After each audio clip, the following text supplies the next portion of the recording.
wah, wah, wah. I was working in the lab late one night. It's called Halloween. Or is it?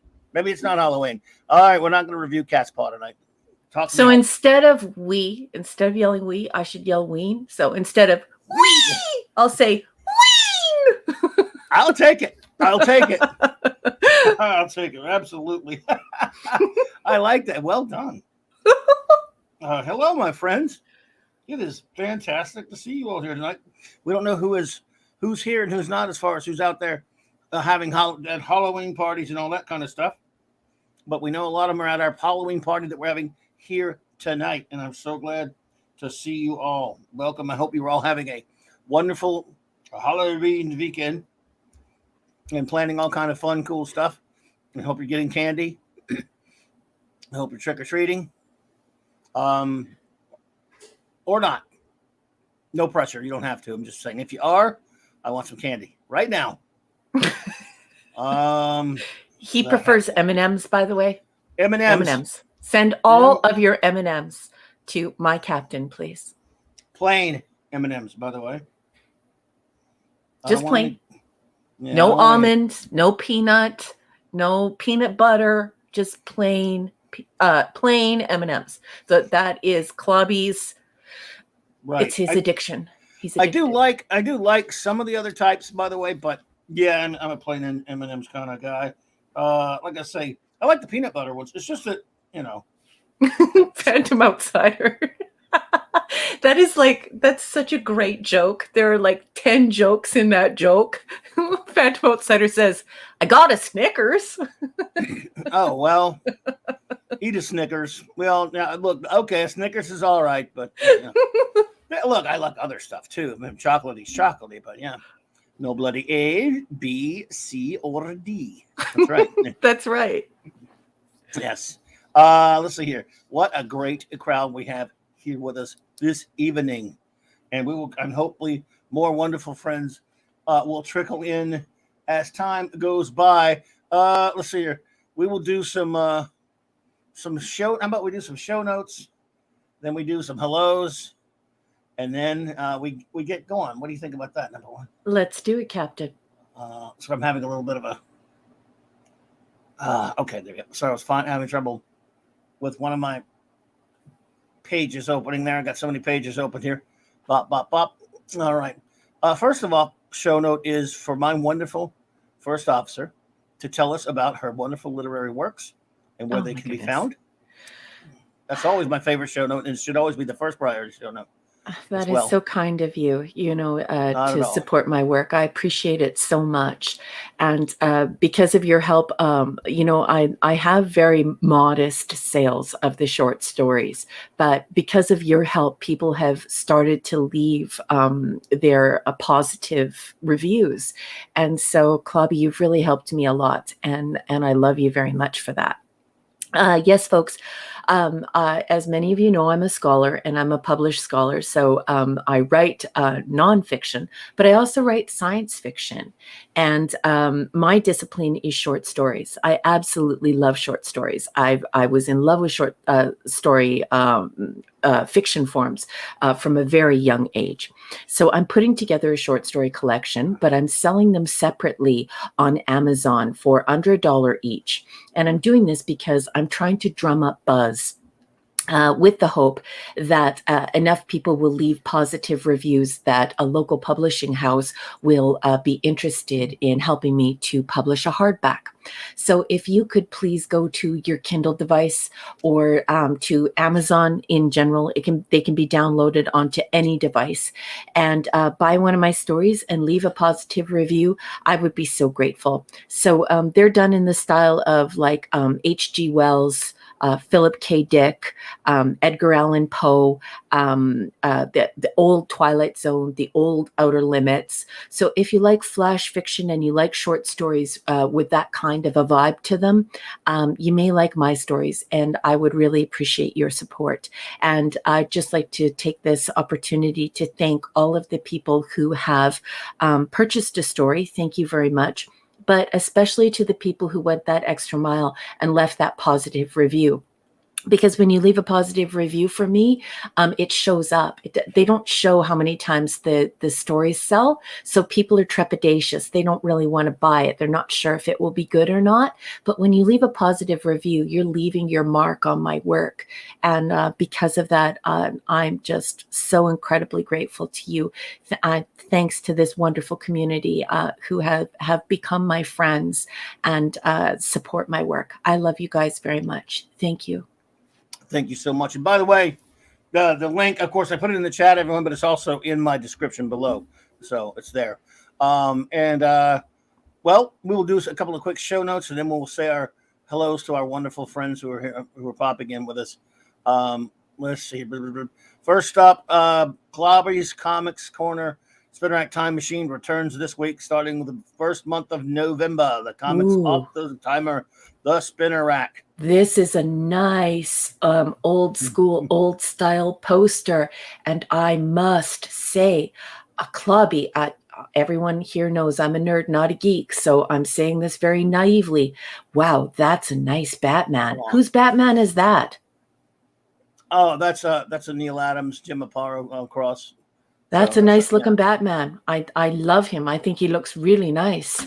Yeah, Neil Adams. Well, Neil Adams kind of brought Batman back as the Dark Knight detective in the 70s with Denny O'Neil and this from one of the Treasury editions.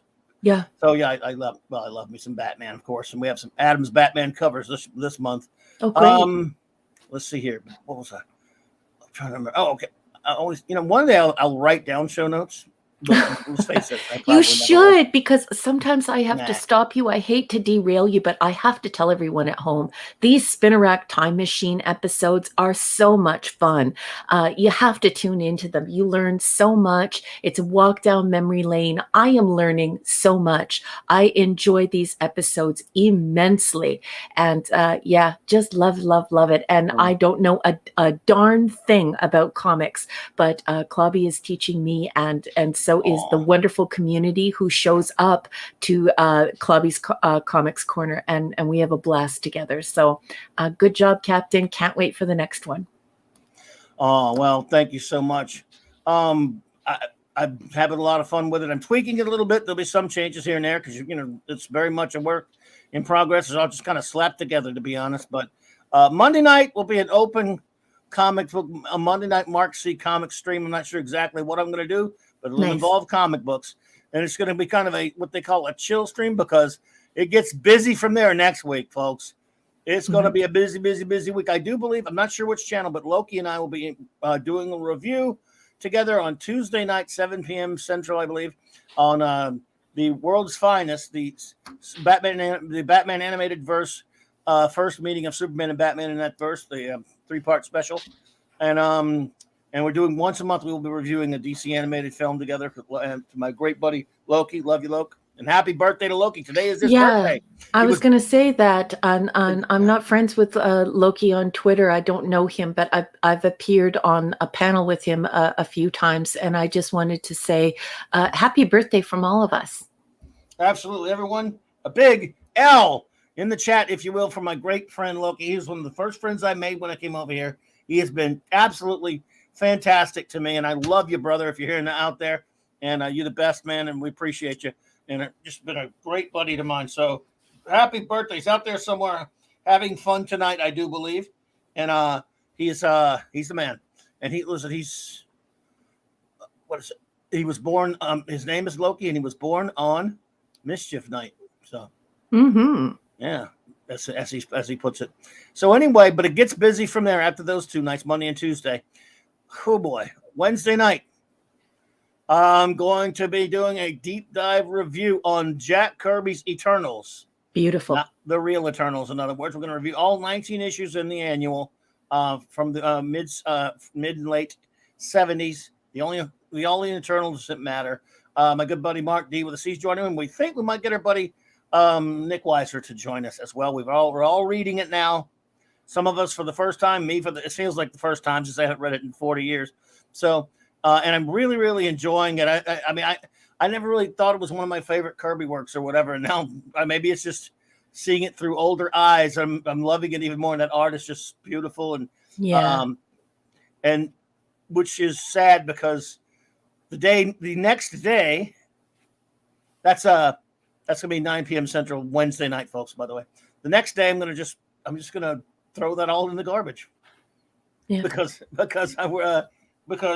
even there'll be the Global Geek Gang, and then I will be going to see that movie, and of course, at least. I'm sorry, I was writing something down here, everyone. Okay. I'm writing a note there. Sorry.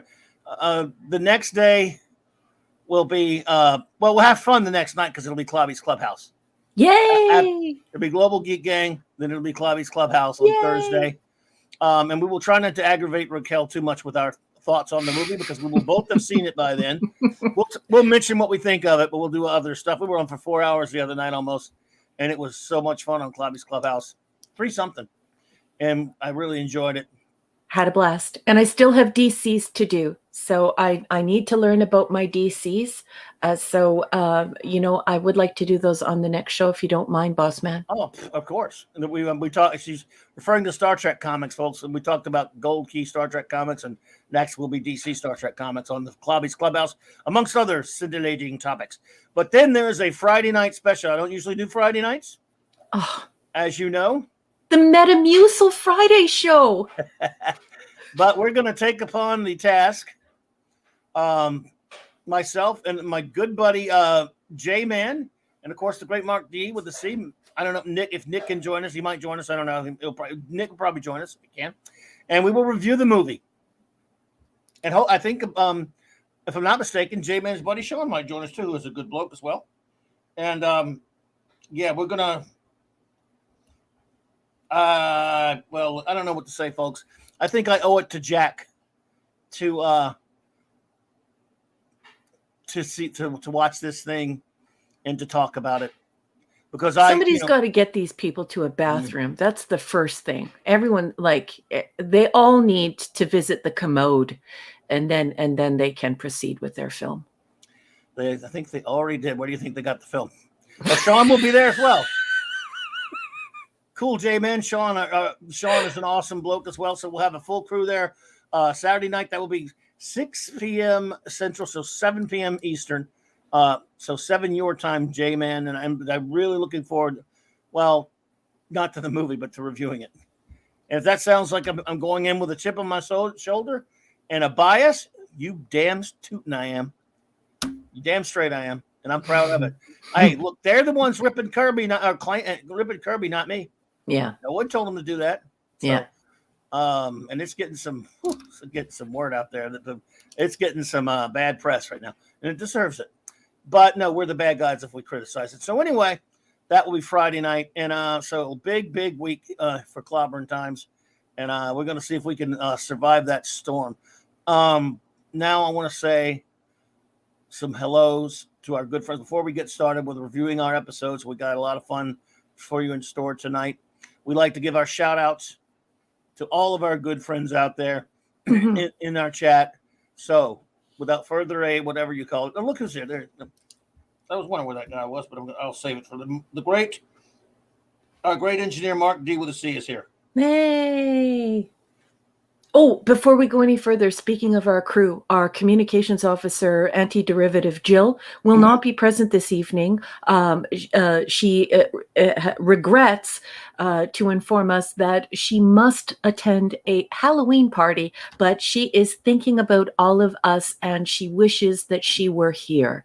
And she asked me to convey that to everyone. Sure. And so anti-derivative Jill is here in spirit, and certainly her heart is with us this evening, although her body is out somewhere enjoying Halloween.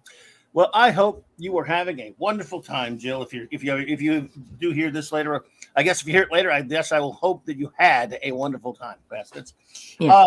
With us tonight, of course, is, in addition to the great Mark D with the C, is a Phantom Outsider buddy. Hey, nice to see you. Michael Beacom was here earlier. I think he might still be here. Michael Beacom, it is always a pleasure to see you. Hello, Michael. Appreciate you.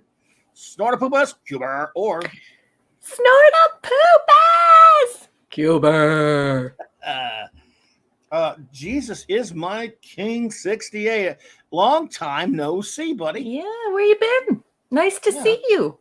Good to see you, stranger. Captain James T. Skywalker, what's up, brother? Good evening, sir. The great Hungry Boy, and I want to give him a shout out because I'm a lazy ass, and I did not show this until the other night. But this is the Saturday Night Star Trek debut of his Clamboni. Clawbony. Clawbony, sorry. So those of you who know about the NHL and know about hockey, and know also about the goose Zamboni that picks up poop, you'll know where the joke comes from. So a bunch of people in the chat and a bunch of people in the community joined me in making hysterical jokes about how we needed a poop Zamboni to come and clean up the mess being made by modern corporations when it comes to our beloved stories that are being turned into franchises and IPs and so on and so forth. Thus, the Clawbony was born, and Hungry Boy, in real life, he plays one on TV, and as well in real life is an artist, and he took it upon himself to find out what a Zamboni was and to look at some examples, and then he put our great captain on the Clawbony. So the Clawbony is our cleanup of corporate destruction of our beautiful, our beloved stories and our beloved mythos. And so here it is. Hungry Boy, thank you so much for contributing this to our channel, to our show, and for just being a part of this community. So great job. Thank you so much, Hungry Boy. We really appreciate it, man. You are a fantastic artist and a great new friend of the show, and we're so glad that you are here hanging out with us. Also with us this evening, Enigmatic Drop Bear. ED, good to see you again. Hey, nice to see you. Always a pleasure. Of course, also, another controversial figure in Clobbering Times, of course, is the great Stuart Mitchell, who started the Dolly Had Braces War. Dolly had braces, folks. Dolly had braces. But, oh, yes, this just in. Dolly had freaking braces. Just saying. Love it. Just saying, like the kids say. Just saying. All right, folks. Hail to you, Stuart. Wolfie. Ow, ow, ow. Yeah, Wolfie. You should be busy. Yes. Wolfing out. That's right. Yes. Indeed. JT Kirk, buddy. All right. Good to see you there, JT. Hey, JT. Nice to see you. The great Steve Mitchum, Maddie's daddy. What's up, brother? Hey, good to see you, bro. Conan in Las Vegas. Please give Maddie a kiss for me. Indeed. Raymond Feliciano, formerly birthday boy. Good to see you, bro. Hope you had a great birthday. And the wonderful Sandra. Hello. Good evening, Felicianos. The bronze surfer himself, the great Eric K. What's up, brother? Hey, honey. I hope you're feeling better. Yeah, Love buddy. you. Mwah, mwah, Hope you're feeling mwah. better, man. Canadian Spider-Man who does whatever. A Canadian Spider-Man, my Yay! dear friend. Love you, Canadian Spidey. All right. And I believe that would make 3 Steves. I will not reveal who those Steves are because, of course, they have handles, but we know their names in real life. Steves. That's 3 Steves. And thus, another Canadian legend in this chat has been born. These are the Steves I know. These are the Steves I know. These are the Steves I know. These are the Steves I know. They love it. And who doesn't? We love it. Kal-El 48, my friend. Great to see you. Hey, Kal-El. Just Joe 47. Jobber, buddy. Nice to see you, Jobber. Great to see you, buddy. Let's see here. John, JPR PH. John, thank you for being here. Good to see you.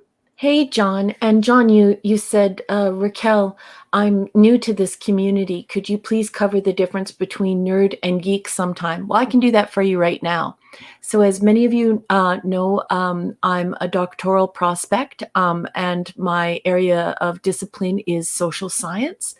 And so I'm always teaching people about the distinction between nerd, geek, and dork.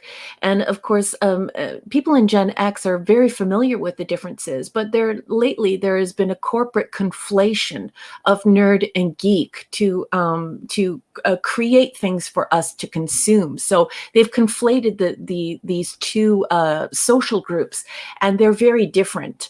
So a geek according to the dictionary and according to social science. There are many PhDs who have written about this particular concept and this particular topic. A geek is somebody who specializes in knowing about pop culture, comics, gaming. They like collecting things like T-shirts. They love Star Wars, and they like science fiction and science fantasy, and they love collecting all of these things and speaking about these things. So comics, science fiction, gaming, so on and so forth. And they're just absolutely brilliant. They're known as being for this encyclopedia-like knowledge. And alongside geeks are nerds. And nerds are a little bit like geeks because there is some crossover, but there is a distinction.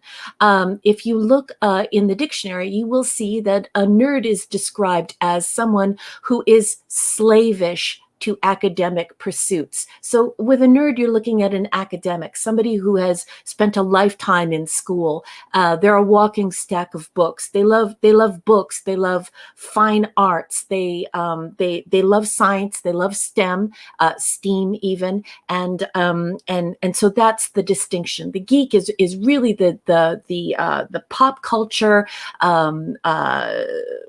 A wonderful source of pop culture, whereas a nerd is more of an academic source. Geeks know a lot about films. Nerds know a lot about books. So if you'd like more information, you can look out on the open internet. Like I said, there are several PhDs who discuss this, and you can also just consult your dictionary, and it will provide the distinctions. But when you're thinking about it, just remember, nerd is academic, and geek is more films, comics, popular culture, gaming. Okay, I hope that answers your question. And welcome. It's good to see you. Where are we? Where were we? We were at John. No, I know. I got it. Okay, I got it down. All right, just want to be sure. All right. Hey, Scuba Pete. Scuba Pete. What's up, buddy? Good to see you there. Alora Caro-san. Hello. Hey, Alaric. Absolutely. Tyrell, 72. Good to see you, sir. Thanks for being here. Project Storytime was here. Now, I don't know if you're still here, Project, but I know you just started a channel. I don't have a link for it here, but if I can get it, I'll try to get it in there for later. Or if you want to send it to me or whatever, because Project Storytime is a good bloke. Nice. And a good dude. And we like him. He's a good pal of ours. Let's see here. The great master of all that is Canadian, wrench Canadian, Chris Persia, my friend. Good to see you. Thank you so much for being here. Pat S. Buddy. Good evening, Pat. You, you're enjoying that World Series, I know. So you're giving some score updates there. Your Muslim uncle. Peace be on you, my friend, and I hope your whole family is doing well, buddy. And I think and the question you asked about the name of the captain in the bathtub of the Golga Frenchen captain in Hitchhiker's Guide, it was just called Captain on the TV show. I think they gave him a name in the book, but I can't remember it. But it's someone here or another. But yeah, I think Aubrey Jones or someone played him on the TV show. He was hilarious. So, and I love Hitchhiker's Guide. Well, I love the books, all the Adam stuff. I just hate the American movie, which blows chunks. Let's see here. J-Man, the aforementioned J-Man's here, brother. I hope you're having a great night. I know you said you had to run in a bit, but Mr. Tickle Trunk, hello there. Hey. All righty then. Good to see you. Mega Cropper, hello. Evening. Ted Millich is here. Hey, Ted. Hey, Ted. Good to see you. And so far, the lovely, wonderful Six is here. Hello. And I think that's all we have right now, folks. Anyone else who pops in, we will definitely give you a holler out there. We're about to get on our episodes. And what I will do now is I will turn it over to my wonderful first officer and let her explain what we're doing and set it up, and then we'll get rolling. How about that? That sounds good. Welcome to the 735 Club. What do I mean by the 735 Club? Well, if you add up every single episode of canon and you add up all of the movies, you wind up with the number 735. That's how many times we sat down and watched real Star Trek. 1964 technically, but 1966 to 2005. We're going through it in chronological order on this show. And we do 4 episodes every week. And when we do them in a very unique format. A lot of times on the internet, you'll see this user-generated information, and it's created a lot of misinformation and disinformation when it comes to Star Trek. Facts becomes factoids. So we don't do that around here. Around here, we use a vetted printed text, and we use it as a launching off point. It provides a little bit of summary, some production stuff to let you know about things that perhaps you didn't know before, and to confirm some of those facts and to dispel some of those factoids. And so we do that through this text, Star Trek 365, The Next Generation, written by Paula M. Block. She is a prolific and well-respected Star Trek author, and she gets a little bit of help from her husband, Terry J. Erdman. And of course, this text has been blessed by Ronald D. Moore. And so we read a little bit of that, and then I throw it over to my captain, and my captain tells me what he thinks about the coverage, tells me what he thinks about the episode. I read some of my notes that I take because I watch Star Trek, the real Star Trek, the 735 every year in chronological order. And then we do something very unique. We throw it over to the chat. When we say fire at will, the chat lets us know what they think about the episode. We grade the episode. We deconstruct the episode together as a community. You get to have your say. And since the room is small for right now, we read everyone's comments. So any grade you want to throw up there, any comment you want to throw up there, it will be our pleasure to read it out and to talk about it. And that's what we do around here. Yes, indeed. Zapdos! What's up, buddy? Crap. He knows what we're talking about. Yeah. So, are we ready to warp out? We are. All right, well, go for it. Okay, folks, tonight we're starting with Sins of the Father. We are on season 3, episode 17. We all watched this on March 19th, 1990. And turning to the block text right now, we are on page 143. So you can join me in reading, or you can just sit back and listen. Kern, a Klingon exchange officer who arrives to serve on the Enterprise, turns out to be Worf's long-lost brother. But the reunion is less than sweet. Kern brings bad news. Their dead father, Mog, has been branded a traitor, supposedly responsible for the deaths of 4,000 Klingons at the hands of the Romulans. For Worf, there is only one choice. He must go to the Klingon homeworld and face the High Council in order to challenge the accusations. But after Kern is injured, Worf turns to the only other person who he could trust to act as his defender before the council, Captain Picard. And then underneath, it has a beautiful graphic of the set and a photograph of the set, and it says opposite, Richard James's Emmy Award-winning design for the Klingon Great Hall. Turning the page to 144, there's a little more coverage. Oh, and on 145, there's also coverage. So it appears that one of these tiles speaks about Michael Pillar and Gene Roddenberry, and one speaks about Ronald D. Moore's growing relationship with the franchise.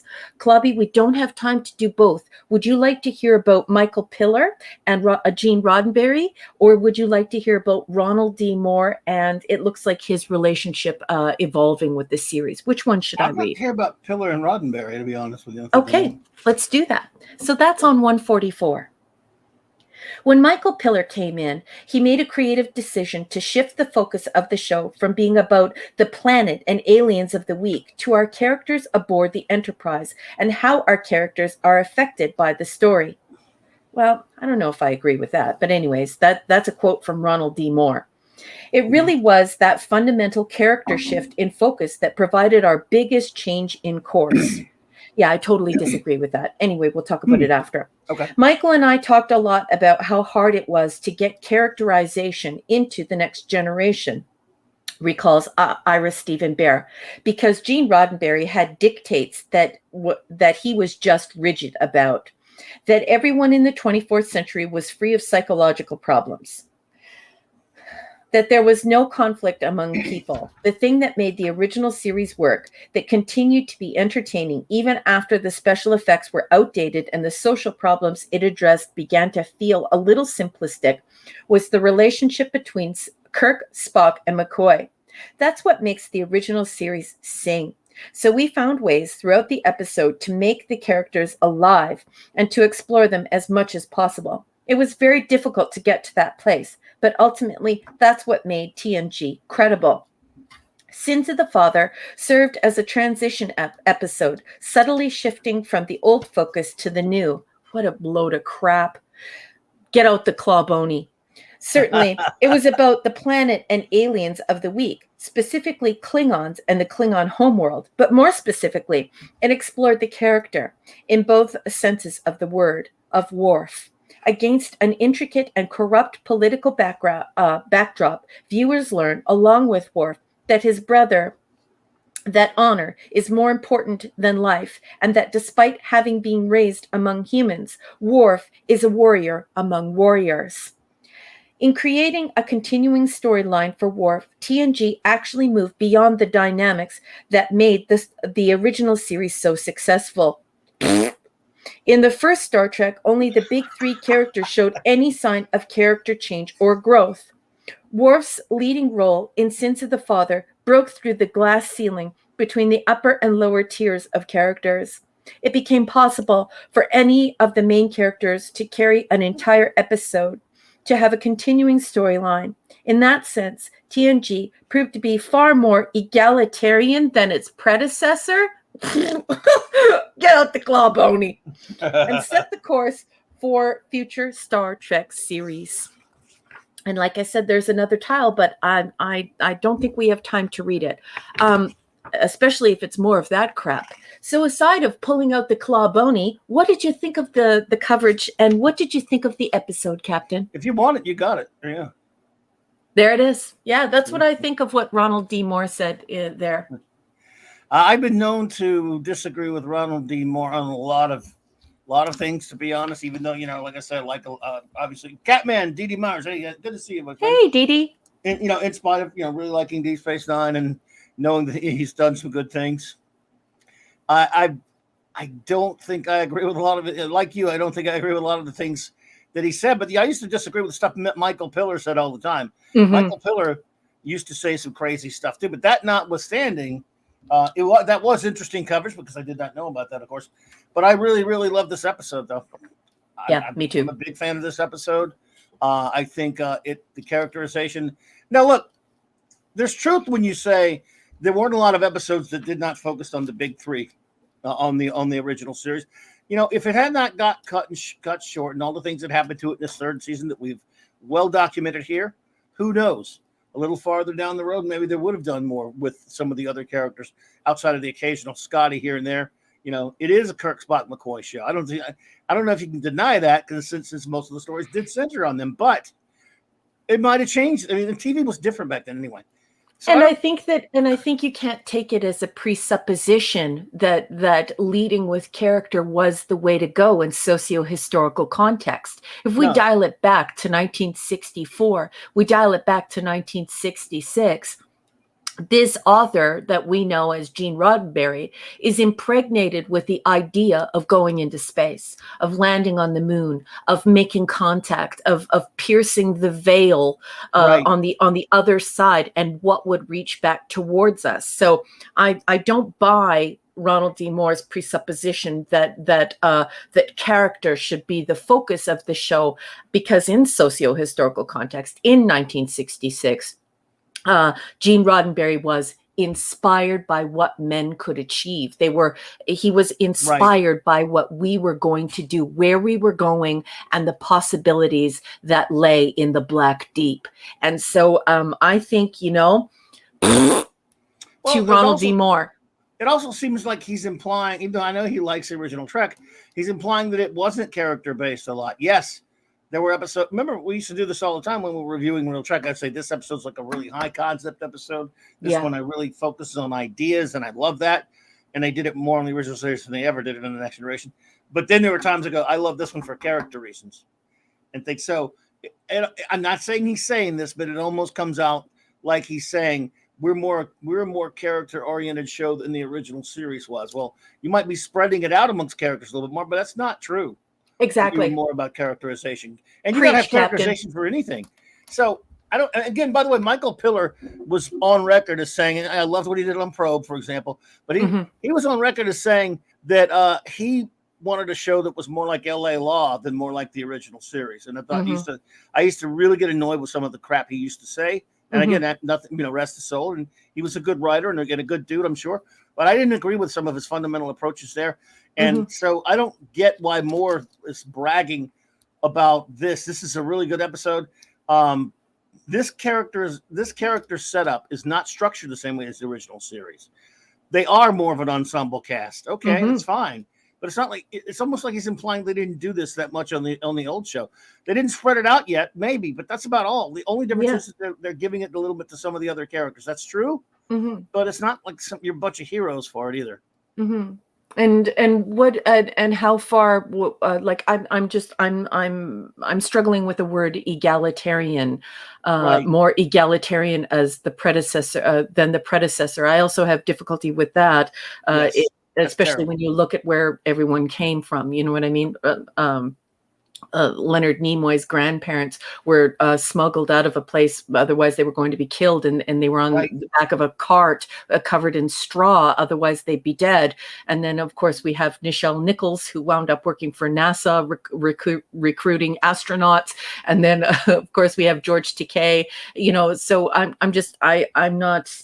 I don't like the coverage. I find the coverage annoying.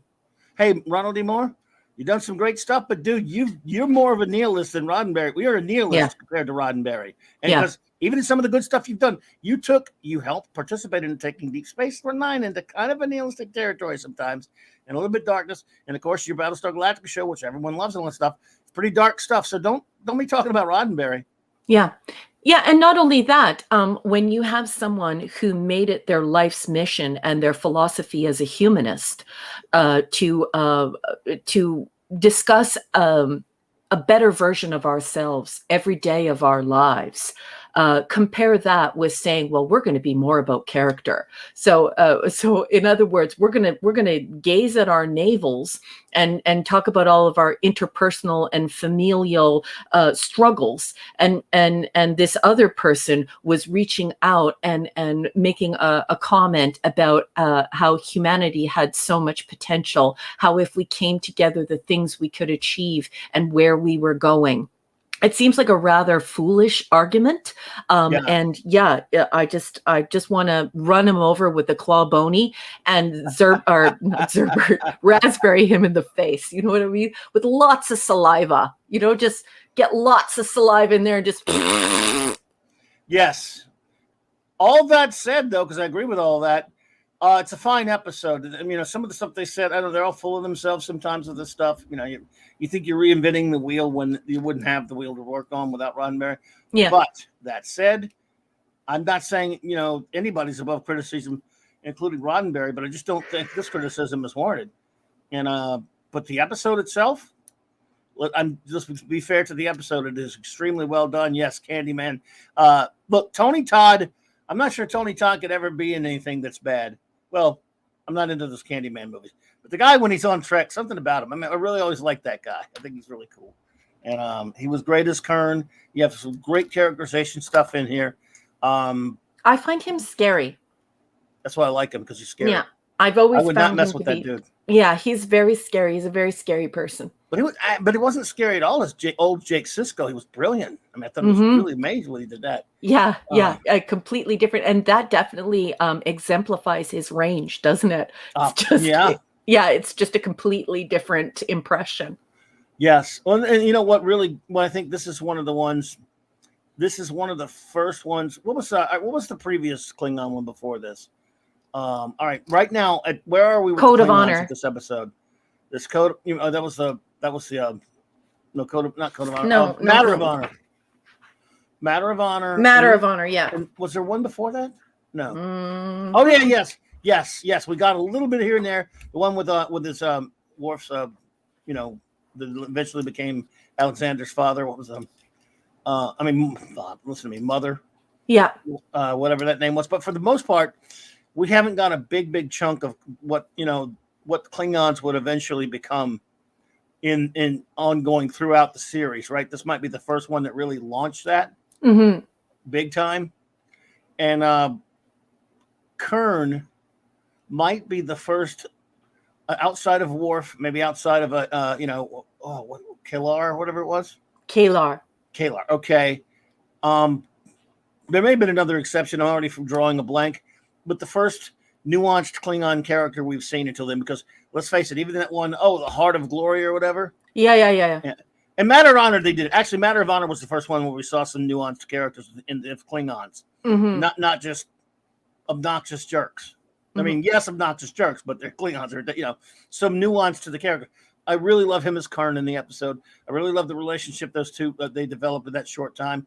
I'm not so sure I would pick Picard as my Chadich. Yeah. Because sorry, I'm usually a fountain of knowledge for you, and you can call on me to answer anything that you've forgotten or recall obscure facts. My husband is currently in the background setting up animatronics, and one of them just went off, and so I had to quickly mute. So I'm sorry if I seem a little off my game for the folks at home, but we currently have the Monster Mash going on in the living room. Problem. So I beg your pardon. No, it is Halloween, so that's perfect. Yeah. But again, this is a fine story. It's set in motion a whole lot of stuff, not only just with Worf's backstory, but things that would be dealt with much later down the road in Next Gen and even DS9. It's really kind of the beginning of all that kind of stuff. But even not even take into account that, it's an extremely entertaining and well written episode, in my opinion. Yes, it's absolutely. I couldn't agree more. And six just said, Raquel, I just bought all of your Amazon offerings. Can't wait to dive in. Six, thank you so much. That is so incredibly kind of you. Thank you very much. Thank you, Six. Well done. I'll get your notes as soon as we thank our good buddy Eric K for the $2 super chat. Thank you so much. Thank you so much. P. Hard apologized to Dura's family later. Yeah, just ridiculous. Did he? On P. Hard, you mean? I don't remember that. I don't know. If P. Hard apologized to the Duras family later, I can't. The filth, I can't. And there were no Klingons in the filth, so I think he's kidding. No. There were some orcs, though. There were Kling orcs. Yeah, but I mean, as far as in P. Hard, though, there was none. There was only Romulans. Yeah, so that's right. Yeah. Notes. So here are my notes, folks, and if you're wondering about the weirdness of this format, it's that I rewatch Star Trek in chronological order since it has been technically possible. And so my contribution to this show was basically, hey, what am I going to say? What am I going to do when I'm not bouncing off of Clobby? So I decided to start taking some notes, and they're separate from the extemporaneous reading of from the block text. So here's what I wrote down while I was watching the episode. This episode won an Emmy for outstanding art direction in a series. It won it for the Klingon set. The episode used Mark Orkran's Klingonese dictionary, which I have. He helped develop the entire linguistic system, the entire language system for Klingonese. And all of the dialogue is actual language. Now, and I know a lot of people think that it's just gibberish. It's not. Ronald D. Moore's first Klingon script, he went on to specialize in the Klingon storyline. Basically, Ronald D. Moore calls the Klingon storyline his own. The untidy and unsatisfying resolution of discommodation is realistic and elevates the writing, and therein the emotional and intellectual investment of the viewer. So I really like the fact that we don't get this tidy ending where everyone's happy and the bad guys are defeated. The bad guys aren't defeated. And so I really like that. I think that's a sign of mature writing, and it's quite intriguing. And then my last note I wrote, this episode enraged me. It made me quite angry. I put in yelling all caps in 1990. So in 1990, on March 19th, 1990, I was actually pretty upset that the House of Duros did not get called to the carpet and did not get called out and utterly destroyed for what they had done. I was so angry. I was walking around for a week and I was mad. I just couldn't believe it. Like, I was so angry. How could they just leave us hanging like that? How could they let the House of Duros away with this? This is terrible. So I was peeved right off in 1990.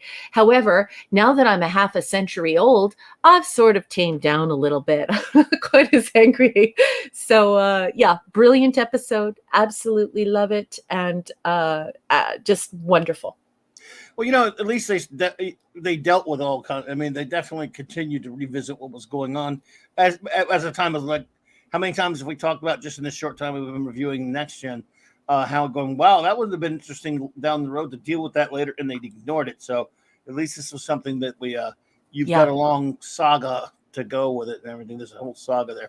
Yeah, so that chief editor, that was at the head of the writing room, which is Melinda Snodgrass, she made sure that she did pick up on this and that it was explored. And I think that was Ronald D. Moore's influence. I think that he's very much attached to this idea of creating these rich character engagements.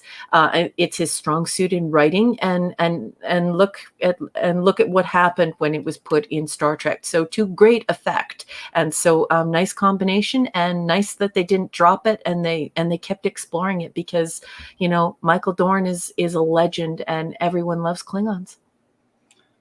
Snodgrass, really, yeah. I'm not too pleased with a Snodgrass, Mr. Tickletrunk, due to her bizarre hatred of Irish people, or evidently her alleged hatred of Irish people. She really likes to take a good whack at them whenever she gets a chance, doesn't she?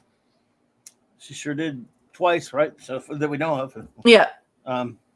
Well, my rating of this one, I'm going to give it a solid A. A wonderful, thoroughly entertaining episode that I enjoyed greatly as when I first saw it, and every time I have watched it. And what is your rating, number one?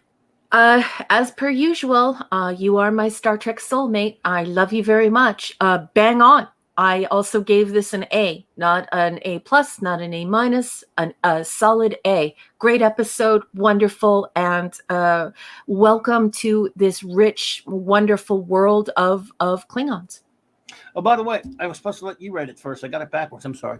Oh, no, that's okay. That's okay, Captain. I really meant to. It's the way we always have done it, and once I just jumped like an idiot. So No, you're not an idiot. You're far from an idiot. And I wonder if Kempek was General Cord's descendant, because he was played by the same actor from Trek 5. Keely Chow. Hello there, Keely Chow. Hey, Roll Tide. Roll Tide, Keely Chow. Good to see you there. My friends, now we have given our ratings. Please now put ratings and any comments you may have on the episode Sins of the Father. Go. And we will see what Fire at will. Fire at will. Well, yeah. And again, that's another great point, Mark D, with a scene that, almost no Wesley. Yes. I mean, and not only that, you get to see Kern pick on Wesley. Yes, and isn't it marvelous? He looks terrified. It's terrific. Yep. I do love that. Just Jobber Buddy says A plus. I love Klingon-centric episodes. Michael Dorn really gets to shine here. A gutsy ending with Worf's decision to take one for the team to save the Klingon Empire. You are the son of a traitor. I love when he smacks Duras, that little bitch. Mm-hmm. That was great. Great scene. It is a good day to die. Although Kaylest does say emperor at one point. That is one flaw. I know that someone's eventually going to bring that up in the chat. It's just she just made a mistake. It's a little mistake in the script. Ronald D. Moore's not perfect. Nope, no one is. Mega Cropper says A+, top 5 episode for me. Well, it is a very, very loved, well-respected episode. I can certainly understand that. We have an A+ for Kellel 48. This episode showed real character development for not only Worf, but for the Klingon Empire as a whole. This is one of my favorite TNG episodes, hands down. Oh, wonderful. I'm so happy you enjoyed it. Captain James T. Skywalker, A. Kern was a great way to add depth to Worf. Lady Raquel, would you please sing Happy Birthday to Raymond? She already did that, did you? Or no? Sing? I mean... I don't know if I want to sing. She's not in the singing mood, man. No singing. Don't. Happy birthday, Raymond. Yes, she already told him happy birthday. Yeah. Snort or poopers, 1 of 3. A. Worf's brother Kern shows up to remind Wesley that he sucks. That's actually, a lot of people don't know this, but the initial title of the episode was Klingons Think Wesley Sucks. Mm-hmm. That's actually the name. They were going to go with that title, and they changed it right before production. But that's true. This was originally going to be written where Klingons decide to take Wesley to Kronos to beat the crap out of him. Bring on the pain sticks. Exactly. In the meantime, we get a satisfying, deeper look into Klingon culture, tradition, and political problems. Hang on, we get to your second one there, Snorty. Whoa, where is that second one? There's a second Snorty right there. Patty Sue gets his wish about the captain having more fights and gets to beat up a couple of... No, they kicked his ass, dude. He got to kill one, didn't he? But this episode also lays out some crumbs for future ones to follow in TNG and DS9. And I'll point out, Kirk would have taken those 2 Klingons and not gotten his ass whipped. Neither would Sisko or Archer. Yes, and Kaylest is older than the Crypt Keeper, and she had to save him. Right. Kirk kicks her ass, no problem. Yeah, Sisko exactly. Kicks her ass, no problem. Archer. He wouldn't need an 80-pound old lady to rescue him. Archer, Sisko, all of them could take those 2 Klingons. But not Patty Boy. Oh, I beg your pardon. I'll be very quick. 6 is saying, what season was the episode from? This is a season 3, episode 17. She wants to have it on quietly while we talk. Sorry about that. Okay. Let us know what you think of it, 6, when you see it. And number 3 for Snort is Worf sacrifices to protect his brother and save the Empire from civil war. What's not to like? We get political intrigues, the House of Juras, tasty meals. How long has this bird been dead? Yeah. And we get Tony Todd. I can't say enough. I don't know what it is about that dude. I always liked him. I mean, I never watched those Candyman movies or anything, but I always like him when he's on Trek or something. Maybe some other stuff too. I always thought that the guy's just again, the range, as Raquel mentioned, he's Kern on the one hand. Yeah. And I think I've seen him in some other stuff. And when he's old Jake Sisko, he's really brilliant in that one. Mm-hmm. Yeah. Like Hot Man says, Clobby, I thought it was a pretty good episode. Gave it a B++. The actors and actresses did an incredible job with the episode. I thought when I first saw this episode, it was one of my favorites. Oh, great. Eric K says B. I liked Kern. It came out of nowhere though. Don't you think Worf would have realized he had a brother? I don't know. It was pretty young. Kimpek is still fat. Shows Klingons have honor only in name. High Council, Juras, and Kimpek. Juras. Well, Eric, wasn't Worf like 4 or 5 years old? I believe he was 4 or 5 years old, and his brother was just born. And so his brother was kept back with the nanny, which of course would be Kaylest, but in the feminine, which is Kaylest. So she was supposed to be the nanny and supposed to be taking care of him, and I think that's why they were separated. I don't know. But they try to explain it away, and they do a bit of a good job. But the fact that somebody as intelligent as you are decided to stop dead on that tells me that they didn't do their due diligence, because if you become unplugged from the story, if you can't suspend your belief or your disbelief, you have a problem. So you always know I'm gonna take your comments and love them, Eric. You know that. I don't know if it's mentioned how old Worf was at the time. May have been 2. I don't even know. It was very young. I think it's on record as 4 or 5. I think. Okay. When yeah. I don't know. I guess you would think he would know he had a brother at that age, but anyway, who knows? Yeah. John says, "Hey, I adored this episode. Nice to see more character development for Worf and the backstory for Kittimer." Yeah, I think it's with the T. If you're asking how it's spelled, I think it's a T, but you're good either way. Yeah. Hungry Boy says, although I love the anthropological evolution this episode provided and the performances, I'll get to your next one here.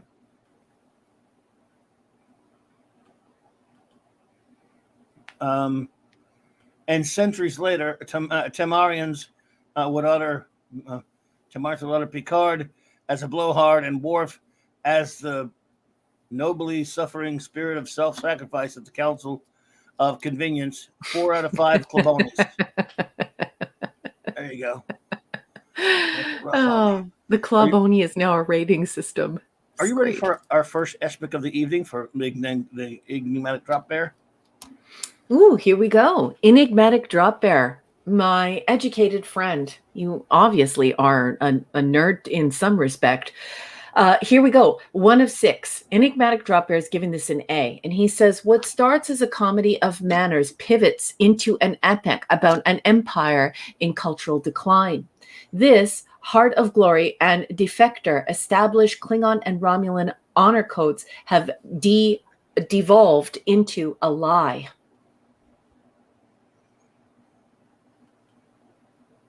2 of 6. He says, honor has been co-opted into a tool for maintaining social stability, bolstering warlike behavior, focusing on their body politic, away from their corrupt and failing leaderships. Ooh, this is a very good review. 3 of 6. In a cruel irony, Worf, a devout disciple of traditional Klingon values, becomes a political pawn, resolving to sacrifice his and his family's honor for a lie to save the Klingon Empire. Wow, this is so well wrought. This is such a great review. 4 of 6. Picard adds to his reputation as an advocate for individual liberties over subjugation or surrender of individual rights and values. Oh, this is 5 of 6. A few leaps of logic are required. 1, Kern not previously recognized as Mog's son. Really? 2, Kalest was a loose end that should have been neutralized years ago. 6 of 6. And 3, Picard should never have been in danger seeking out Kalest. Why not just beam him in and out of Kalest's home, or at the very least, warn him of approaching assailants? All good points. Wonderful review. Enigmatic drop bear. I don't know what you're doing at home. Are you at your desk? Stand up and take a bow. That was a beautiful review. Thank you so much for that.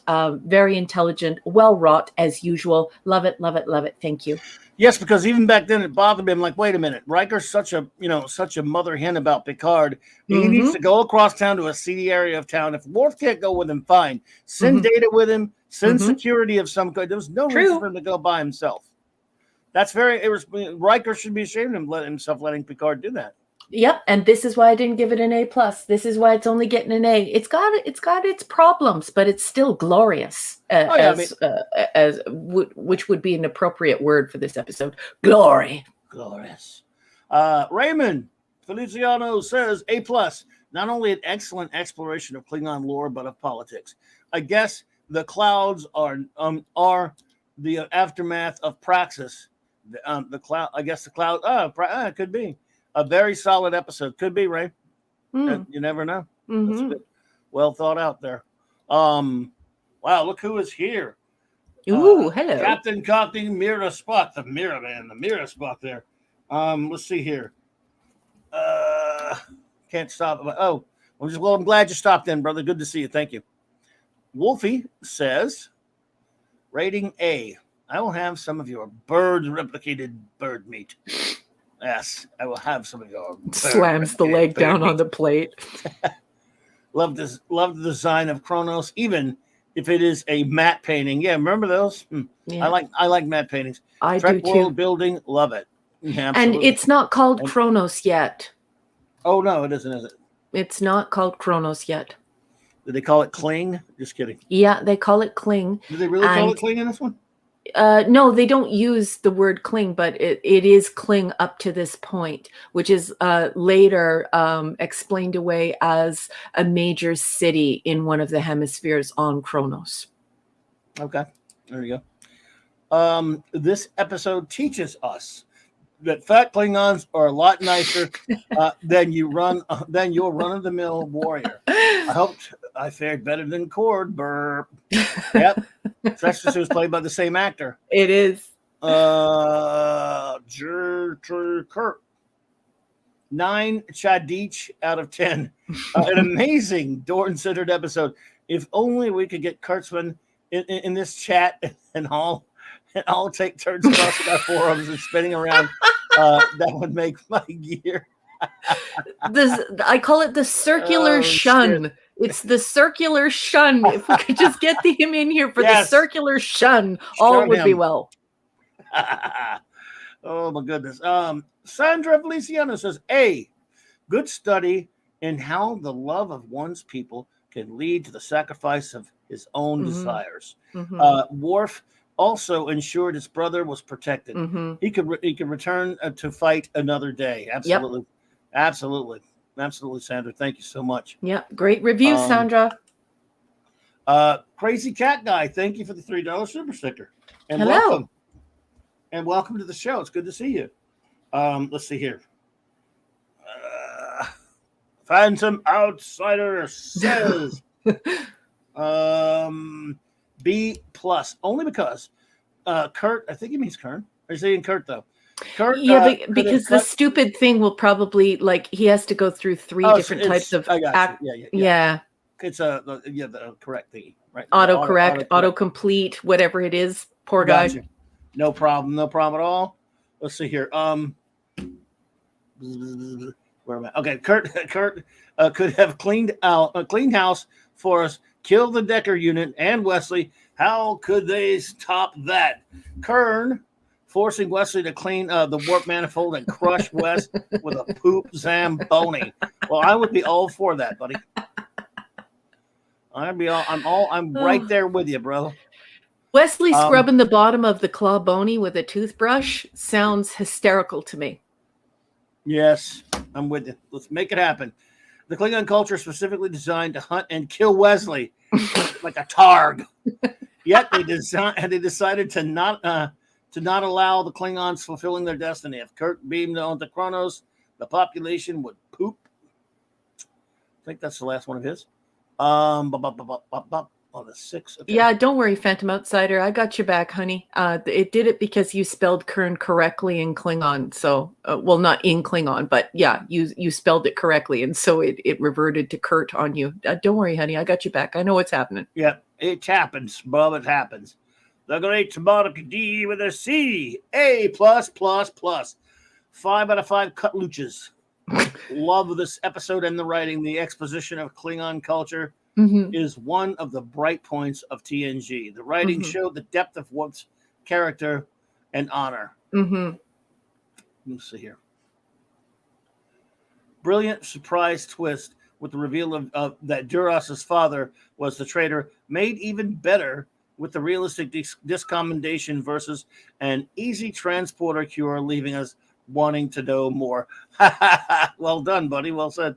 Absolutely. Where's trying to find his number 3. I'm looking for. Oh, there it is, right there. Sometimes you can go past this thing. Hey, anyone else wish that Wesley said Candyman 5 times to a mirror so Todd would appear and airlock him? I think we all did. That's a great idea. I love that idea. That should have been in the episode. We got even more pluses. Mr. Tickle Truck says A-. Jilla James? It's Klingon. Jilla James? I can't say that. I'm sorry, Mr. Tickle Truck. I accept. Worf and the Klingons are fleshed out more, a lot more, and we get the iconic discommodation ceremony. Minus because why pick Picard as Chadich? Oh, and Wesley is in it. Yeah, he should have picked Riker as. In fact, I remember when I first saw the episode, even way back then, I said, "Why wouldn't you pick Riker?" Like Picard even says himself, "There's a younger, probably someone younger than I don't know." And Worf always Picard's short. When you're going to face off against a race of people that are like all over 6'5", why would you take Squirt? Yeah, and Riker's younger. He's tougher. He's been on that ship with the Klingons before. Worf's always been like kind of up his ass anyway. Like So and he's also done his Klingon exercises with him on the holodeck. That's true. Yeah, good point. And also, Mr. Tickle Trunk, do you own the same dictionary I have? Because your Klingon is spelled correctly. Very impressive. Love that. Thank you, Mr. Tickle Trunk. I should let you read that word then. That's because I couldn't. Badass Brother says A-. Worf kind of had to take Picard. Geordi had no deep perception. Wesley has no upper body strength, and Riker is still sore and bruised from being beat up by an old guy a few episodes ago. Well, even though that was a hologram, it still hurt, I'm sure. Yeah. Zathras says A+. Only Worf could bitch slap Earth. And let's be honest, Kim Peck is fat, and so was Cord. Zathras is fat. I don't think Zathras is, dude. I happen to be an expert on that subject, and I don't think Zathras isn't fat. No, Zathras. He's got a little junk in the trunk. He's got a little bootay, but I wouldn't say Zathras is fat. There is symmetry. Zathras has spoken. No, Zathras is linguistically fat. PHAT. I mean, he repeats everything. Dang. So I think we've gotten to the end of them. Let's just make sure, though. Let me make sure. Okay, I believe those would be all of our reviews of Sins of the Father. Just making sure, because I have to my chat is way stopped. Okay, everyone, I'm moving my chat back up to normal, and we're going to get on to our next episode. Who's ready for the next one? You ready for the next one? Let's do it. All right, go for it. So the next one is Allegiance, Season 3, Episode 18. And we all watched this for the first time on March 26, 1990. I will be reading extemporaneously from the text, Star Trek 365, The Next Generation, written by Paula M. Block. She gets a bit of help from her husband, Terry J. Erdman, and this book received the blessing of Ronald D. Moore. I am on page or tile, because this thing is shaped like a cinder block, 146. Picard is kidnapped and imprisoned by a race of beings that want to study his behavior, and also that of his crew, who are unknowingly serving under a Picard double. As the Enterprise crew begins to worry about their captain's increasingly unorthodox behavior, the real Picard and his eclectic cellmates plan an escape. But someone in that group may actually be their captor. In each of TNG's 7 seasons, Michael Westmore and his team received at least one Emmy nomination for outstanding achievement in makeup. In fact, during some seasons, they were nominated for multiple episodes, as were the show's visual effects teams. In 1990, their work on Allegiance received a nod, not surprisingly, considering that Westmore had to create 3 new alien species for the episode. As always, Westmore enjoyed the challenge, crafting a fierce, multiple-tusked, warthog-like Chalnoth, a wrinkly-faced Miserian, bearing more than a passing resemblance to Dick Tracy's prune face, and a lumpy-headed, unnamed race of aliens that kidnaps Picard to observe the unfamiliar concepts of authority and leadership. Because the script indicated that the captor aliens were identical, a pair of twins was cast, which saved a bit of time. The latex appliances that were tailor-made for one alien perfectly fit the other, so the team could use the same molds to create pieces for both. Westmore also developed a feminine version of the Bolian makeup that he'd previously created for the male character in the episode Conspiracy. As for the Emmys, this wasn't Westmore's year. Allegiance lost to tied episodes of Alien Nation and The Tracy Ullman Show. And believe it or not, that is all the block text has to say about Allegiance. What did you think of the coverage, and what did you think of the episode, Captain?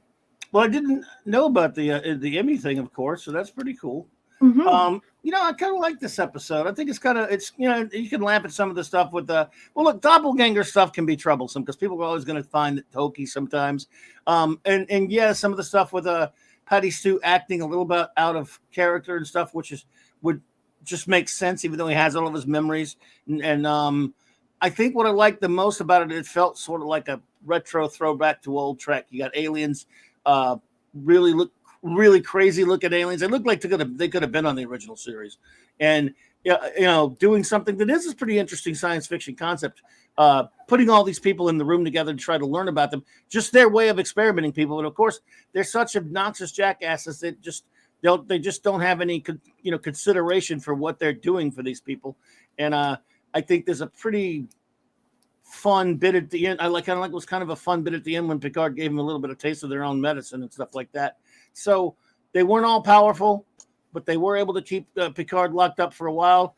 Patrick Stewart getting to play around a little bit with the singing and stuff, but not again. In some episodes, they would go so far over the top that it would take the crew like 5 seconds to pick up on it. And this one, it took him a little bit more. He had to act a little bit more out of character for them to start kind of catching on to it, which I thought was at least kind of clever. And again, a fairly interesting type of a science fiction plot in terms of the aliens.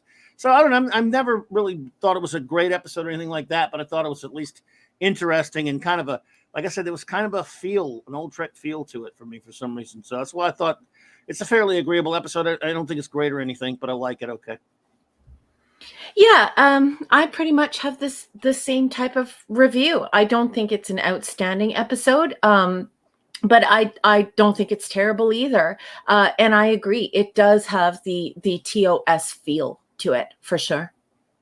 Yeah, I mean, and they even look right out of original series. I mean, they almost look like the Vians of Minara, right there. Yeah. And well, not exactly, you know what I mean. And again, some of the stuff actually with Picard in the cell with the other aliens, I thought was pretty well done, pretty good. In fact, to me, that's almost really the best stuff in the episode. Him, because how many times have you seen it? Not just on Trek, but on other shows, but a lot of both Treks. So far at this point, Captain is either taken over by somebody else, or there's an imposter. When you have your imposter episodes, it's always tough. And it's always like you just wait, when are they going to catch on who this guy is?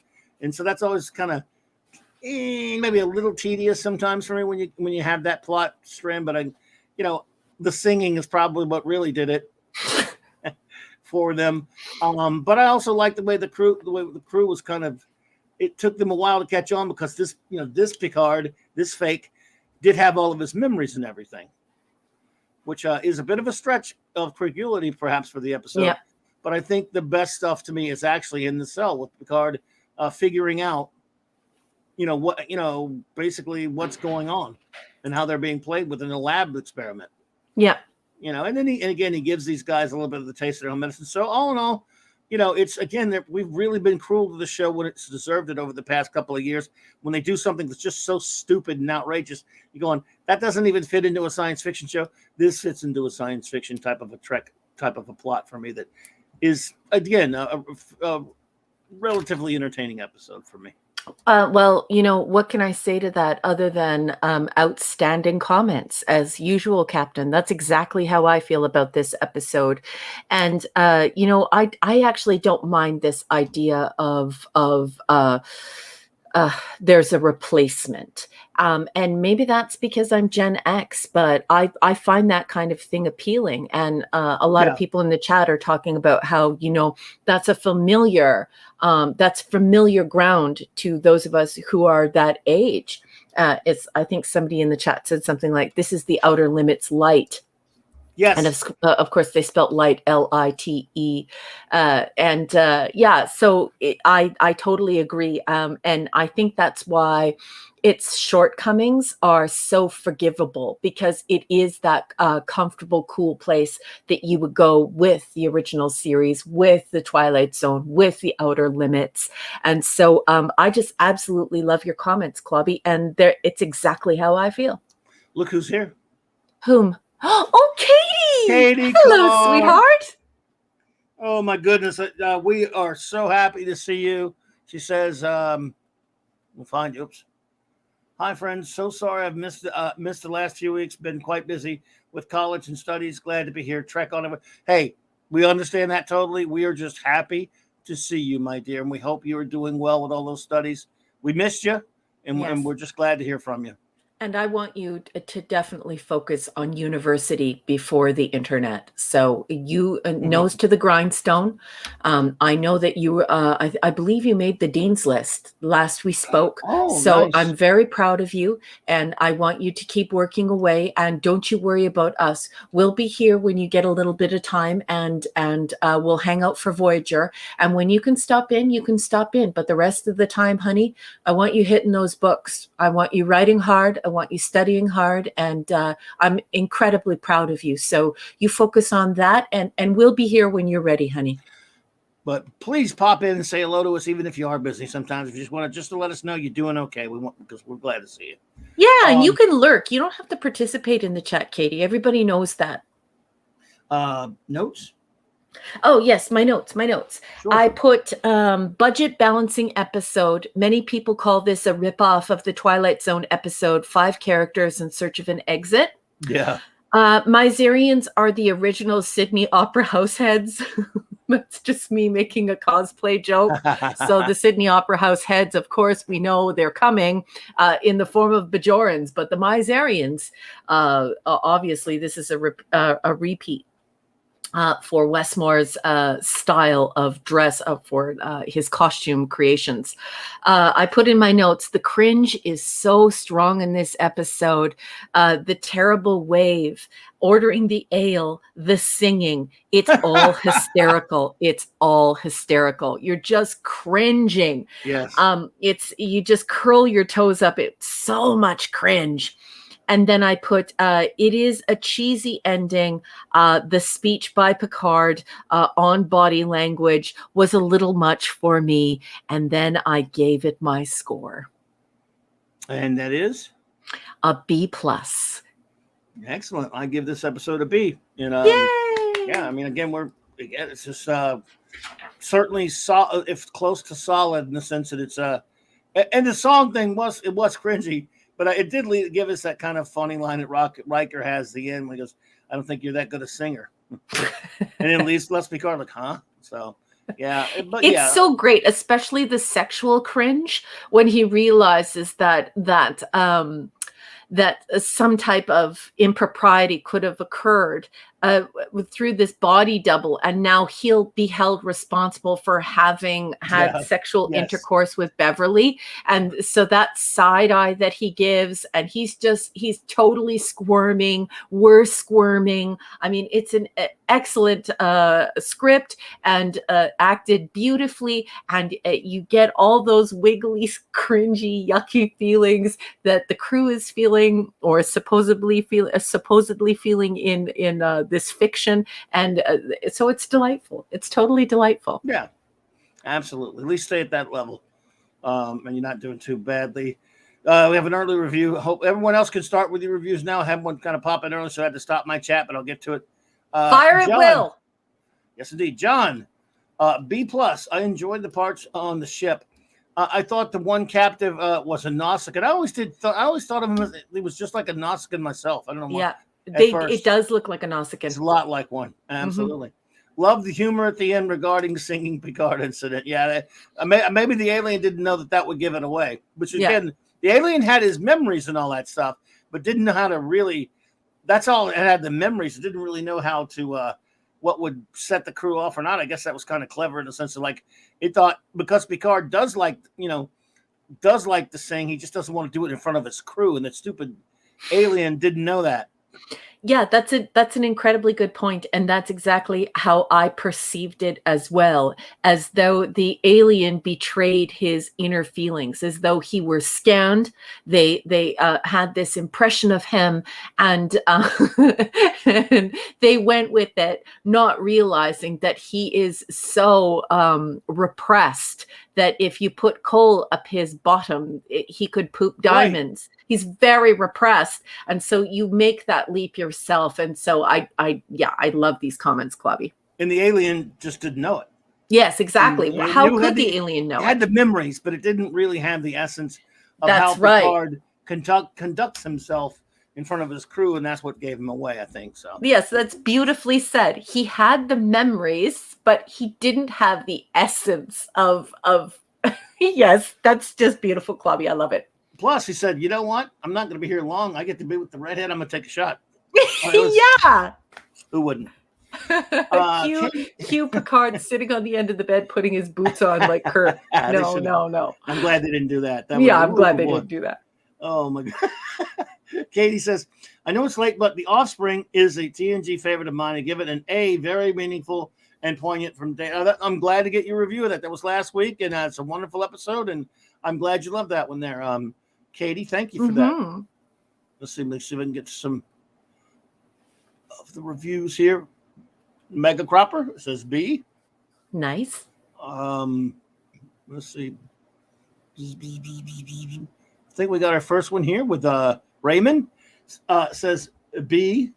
My concerns were why couldn't they figure out sooner that Picard was off the rails? It's not like this hasn't happened before. Bev should have figured it out after dinner. Counselor Obvious fail. Well, she did. Counselor Obvious did try. At first I can see it because they're like, maybe sometimes he has to be kind of bums the word when you may have some kind of mission he can't talk about. And Riker was very understanding of that. But he started giving some clues when he shows up at the poker game and all that, and all that kind of stuff. And then when he starts asking strange questions to Troy later. But she, because of their technology, that she doesn't read anything all that different about him because he does have the memories. I don't know. Maybe it's just nice to see Counselor Obvious fail for a change. Yeah, exactly. With me for a change. She fails all the time, doesn't she? But anyway, Kal-El48 says, B, this episode was good but not great. It tells a classic story reasonably well, and the ending where Picard traps the aliens was extremely satisfying, which is why it gets a B from me. Yeah, I kind of like that. Zathras, on the other hand, says, F. The really mean, nasty alien in the cell reminded me of my ex-mother-in-law. Zathras still wake up screaming. Crap. Number 2 for Raymond is Picard shows his detective skills and comes up with a great demonstration for his displeasure. Bev's look at the end was priceless. Yeah, that was pretty good. Right, Raymond? I totally agree with you. It's just like, oh boy. And you could just see him squirming. Yes, that was kind of funny. Snorty says C+. The plot with the Picard and the other abductees is pretty much taken right from the Twilight Zone episode, The 5 Characters in Search of an Exit. With William Wyndham, by the way. Great episode. Love it. And way better than this, but even though I thought this was all right. Snorty says, the doppelganger's actions are so unlike the real captain, but the most oblivious crew in Starfleet doesn't seem to notice. They did notice. I mean, they were talking about it, though. Not to counterpoint you, I'm just saying they did pick up. And they also mutinied on his ass, so there you go. Buying a round of drinks and 10 forward. That was what set it over the top, probably. Yeah. And why would they buy the drinks? Like there's no need to buy the drinks. They're all in service on a military vessel. This isn't the Love Boat. You can't. It's not Captain Stubing, and you're gonna go up to the bar and there's a casino room, and yeah, I get you, Snorty. Yeah. Somebody throw Snorty a nice piece of salmon. There you go. Good for Snorty. Since when does Picard casually relax with the crew, much less buy? Yes. And there you go. I thought we were an syndicalist commune. Come here, Snort. Bam! I'm bonking you inside the head for that one. Bonk on the head for making Clobby read silly words. I'm just kidding. You know I love it. It's a good story. There's a good bear. It's trench twitches, but I love you. You know that. You think Crusher would be at Red Alert after dinner with Picard? Yeah. Yes. Where's this number? Oh, okay. Even Counselor Obvious seems oblivious. Are you calling them a bunch of dumbasses? That's what it sounds like to me. All right, let's see. Oh, a Phantom Outsider, that's cute. Bonk, bonk on the snoot. bonk on the snoot. There, I couldn't see it. Hey, I love carrot cake. You can have mine then. Phantom Outsider. Sorry, I gotta roast this one. Roast this one and run it over with a poop Zamboni. Okay, well, we love you enough to give you one. It's okay, honey. Do it. There it is. Club. That's all you get. In the Picard, let's see where I'm at. Okay, the Picard duplicate had all his memories. Really, money has no value. The captain buys drinks for everyone and 10 forward. Yeah, look, I'm not going to try to excuse that one. I can't explain it either. That's why we gave it a B and a B plus instead of giving it an A minus or an A. Just don't make me go back to some of those first or second season episodes. If you want, then look at this rating. That's all I'm saying. I mean, look at this rating and then think about some of the other episodes. Exactly. Right, no excuse. Just saying. Got to find your other one, dude. Phantom 2 of 3. Just try not to lose these other ones here. Picard, in revealing who the traitor was, revealing a viral outbreak that was classified by Starfleet. Wouldn't giving a hostile alien race classified information a court-martial offense.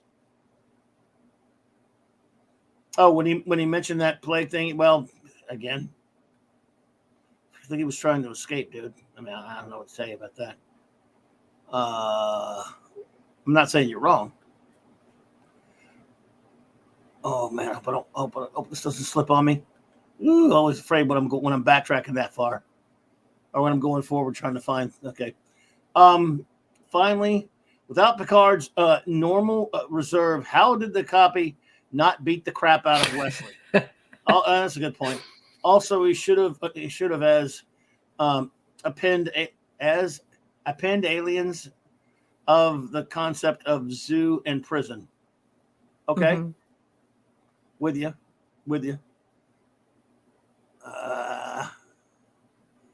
I gotta find out.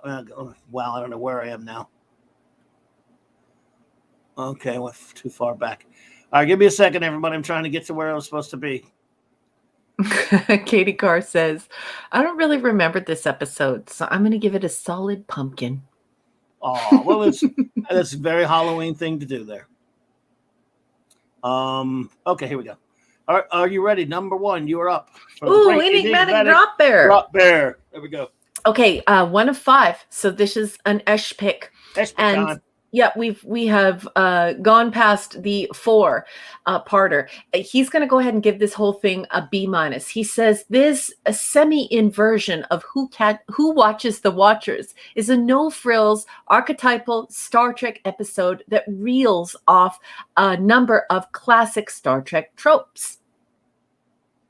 A cohort of stereotypes are incarcerated by aliens so they may learn about leadership and humanity, while a doppelganger extends the experiment by challenging the crew's loyalty.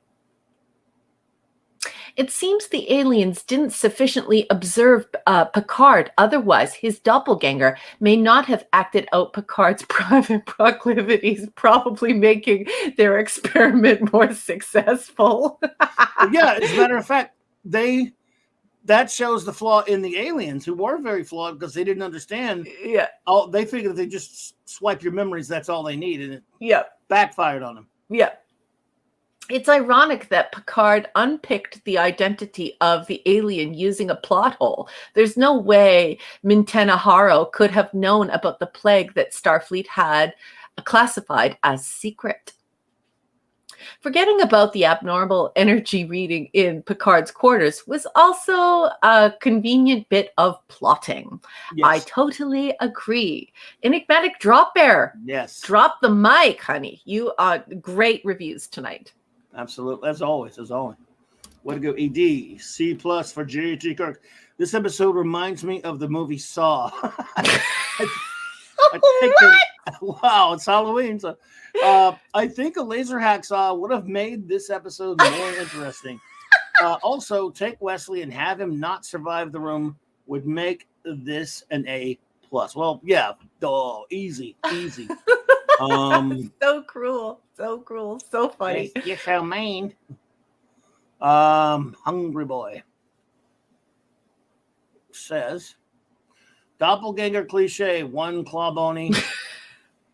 Clawbony coming up.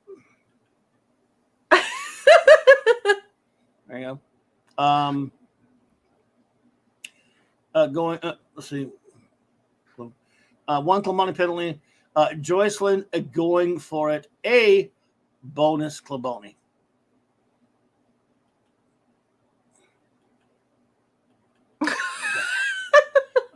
Full head and face makeup instead of a weird nose, bonus clawbony.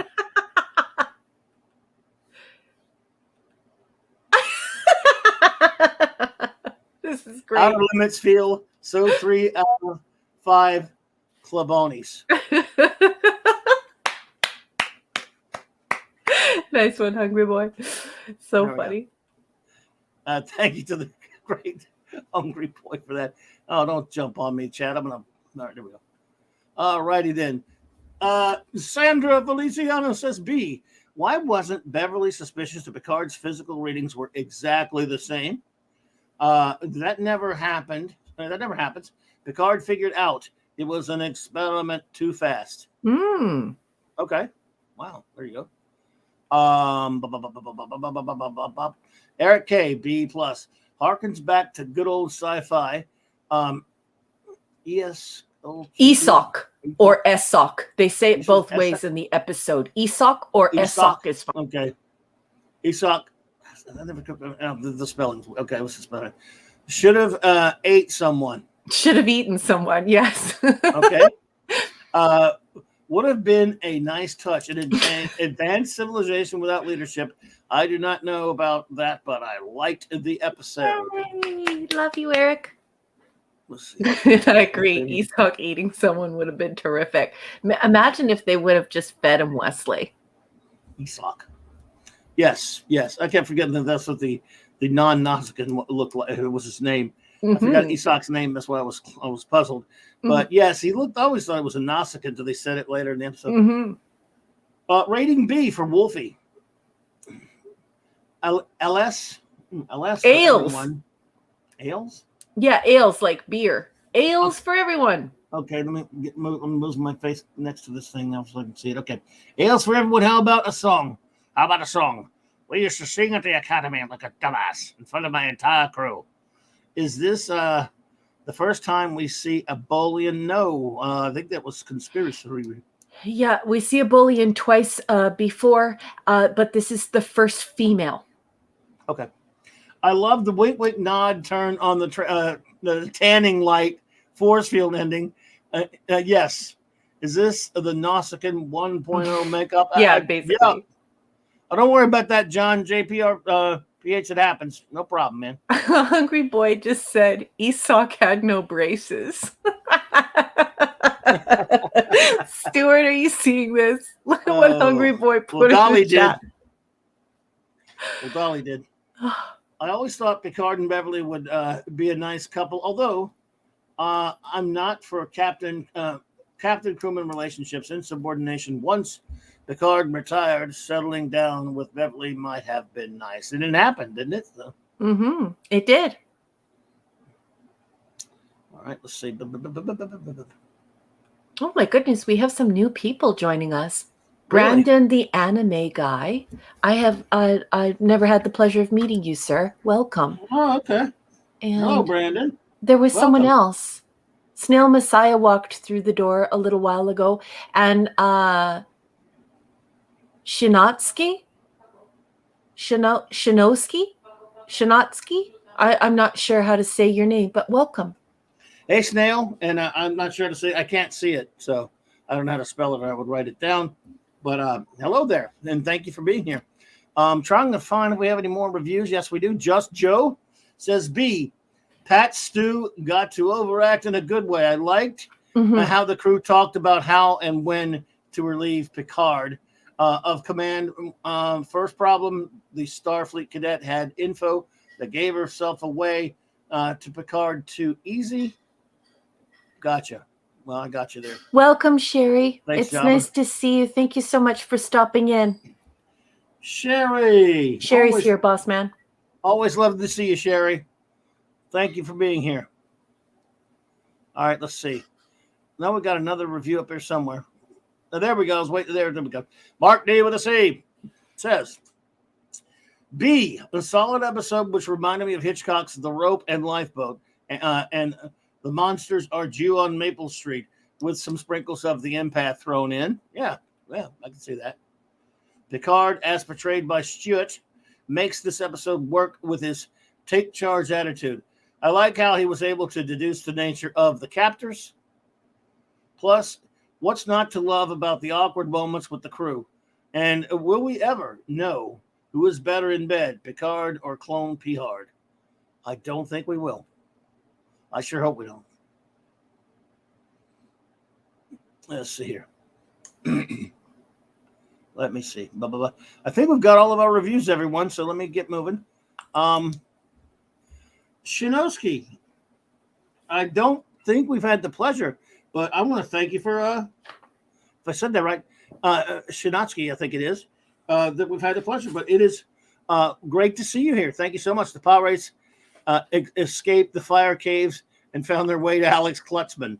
Yeah, yes, true enough. I'd rather the pirates take over any of those shows than him.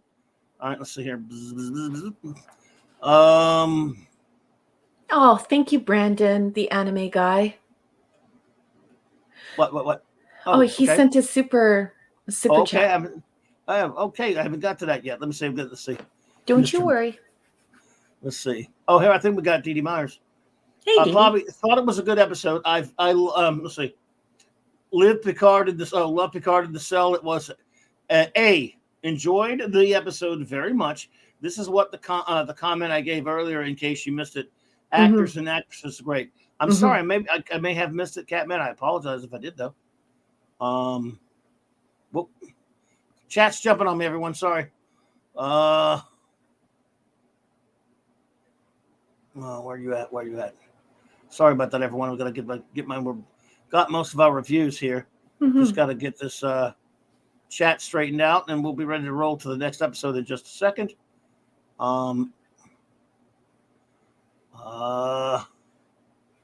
Man, this thing's backed up on me.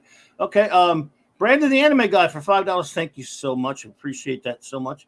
Clobber Times. This is my alt channel. Let's see. Since my main one got gobsmacked again. Hail all the cheers. Well, I think I know who you are now. If I've got that right, if I know who you are, I'm really sorry that happened again, man. I've heard something about that earlier. If you are the gentleman that if I'm getting that right, if I'm reading that correctly, and I'm really sorry about that, buddy. That sucks, man. This is not fair, dude. And let me get that straight. So we will continue on with our next episode. And yeah, let's do it. So our third episode this evening is Captain's Holiday. Season 3, episode 19. We all watched this for the first time on April 2nd, 1990. And keeping copyright compliant, I'm going to be reading excerpts from Star Trek 365, The Next Generation, written by Paula M. Block. She gets a bit of help from her husband, Terry J. Erdman. And of course, this received the blessing of Ronald D. Moore. I am on brick, block, or page number 147. And Raymond, those are spoilers. Raymond, hashtag Spurpies. That is definitely a spoiler. That's Raymond's favorite hashtag. So that's true. It's true.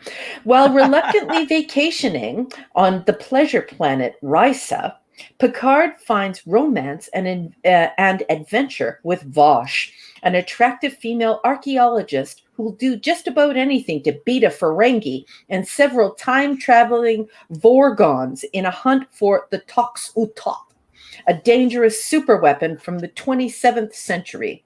The Vorgons tell Picard that he's destined to find the weapon and give it to them so that they can return it to its appropriate place and time. But after spending some time around the seductive Vosh, the captain isn't sure whom to trust. Oh, we have another tile, 148. Here we go. Captain's Holiday is a light-hearted escapade that pleased just about everyone, except for the man who wrote it. I had an idea for a show about the captain going to this pleasure planet. Ira Stephen Bear begins with a sigh. And there he steps into something like a holodeck. You go there and face your greatest fears. Picard steps in and discovers his biggest fear is not that he's going to fight some big alien something or face a dozen Romulan warbirds. No, it's that he's going to be made an admiral. And Riker will be given the command of the Enterprise. It's the idea that the ship will go on without him. They have one last mission together, and then he has to accept that he is no longer the captain and will have to find his own identity. I was very excited about it, and everyone on staff seemed to like it. Well, not everyone. I went to meet with Gene Roddenberry, Bear continues. Gene said, "There's no way we're going to do this episode." Yes, Gene! Jean-Luc Picard is John Wayne, and John Wayne has no fears about growing old. I told him that I was quite familiar with John Wayne movies, and in some of his best, John Wayne does have fears, and he does have doubts, and he is conflicted. But Gene said, no, this is the 24th century. This wouldn't be a problem for him if he had to give up the Enterprise. I'm not saying he'd like it, but it wouldn't even give cause a ripple in his mind. But I like the idea of a pleasure planet. That's what you should do. Send him to a pleasure planet where everyone is having sex. That's why they come to the planet. And give Picard an adventure. And I was thinking, really? So while I'm digesting this, Patty Stew asks me to have lunch in the commissary. He's an absolute gentleman, as pleasant as can be, but he eventually says, there's this rumor floating around that there's an episode under construction where the captain has fears of growing old. Patrick Stewart, as it turns out, didn't relish the idea either, and he was eager to share his thoughts about the preferable direction of his character. The captain doesn't fight and screw enough, Stewart complained. Jeez. Seriously, who is this guy? I wish that more fans knew the real Patrick Stewart, how he actually talks. Anyways, the captain doesn't fight and screw enough. That's your complaint about your job, baby. That and the costume you have to wear. Go home. Anyway, echoing earlier comments he made to the new writer, Ronald D. Moore. Write me a show like that. So I went back and came up with the show as it now exists, Bear says, with the Horgon and the MacGuffin of the Toxu Tot, which now sits in my library. Bear is philosophical about his trip down the literary rabbit hole. If someone initially told me, come up with an episode where this is the main idea, I could have gotten behind it, he confesses. But the fact that it started with this dramatic look deeper into the character's psyche and wound up getting the captain laid, well, That, as they say, is showbiz. I mean, who are these people? Jesus. And that is all the block text has to say about Captain's Holiday. Yeah. Well, I thought it was a fun episode. I like it. Okay, it was. I don't mind a diversionary, like goofy, fun episode, and this was certainly qualified for goofy, especially with those Vorgons. Jesus, boy, they look really silly. I'm sorry. I mean, it was kind of okay for the other ones in Allegiance to look a little silly. It was almost nostalgic that they looked a little silly, like, but good Lord. I don't know about those, but that's a minor thing.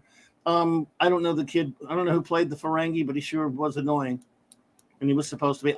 As a toxic male, I like Vosh, of course. I always thought she was a lovely lady. Sovak was played by Max Grodenchik. Oh yeah, that was Rom. Mm-hmm. Really doesn't seem like Rom at all. I think it's because I think the mold is too far down on his eyes. Oh, I got you. I think, again, I do like the episode. One of the things that gets on my nerves after a while is at some point you just want to smack Picard around. Look, dude, you're on a pleasure planet. I get the whole stuff at the beginning that was similar to Shore Leave, what they had to kind of con him into going. That I like all that stuff because he's too work minded. He's already a stuffy. Yeah, he's always a stodgy old annoying jerk sometimes. But they all conspired on him and took it. He finally took it as, okay, I'll go on vacation.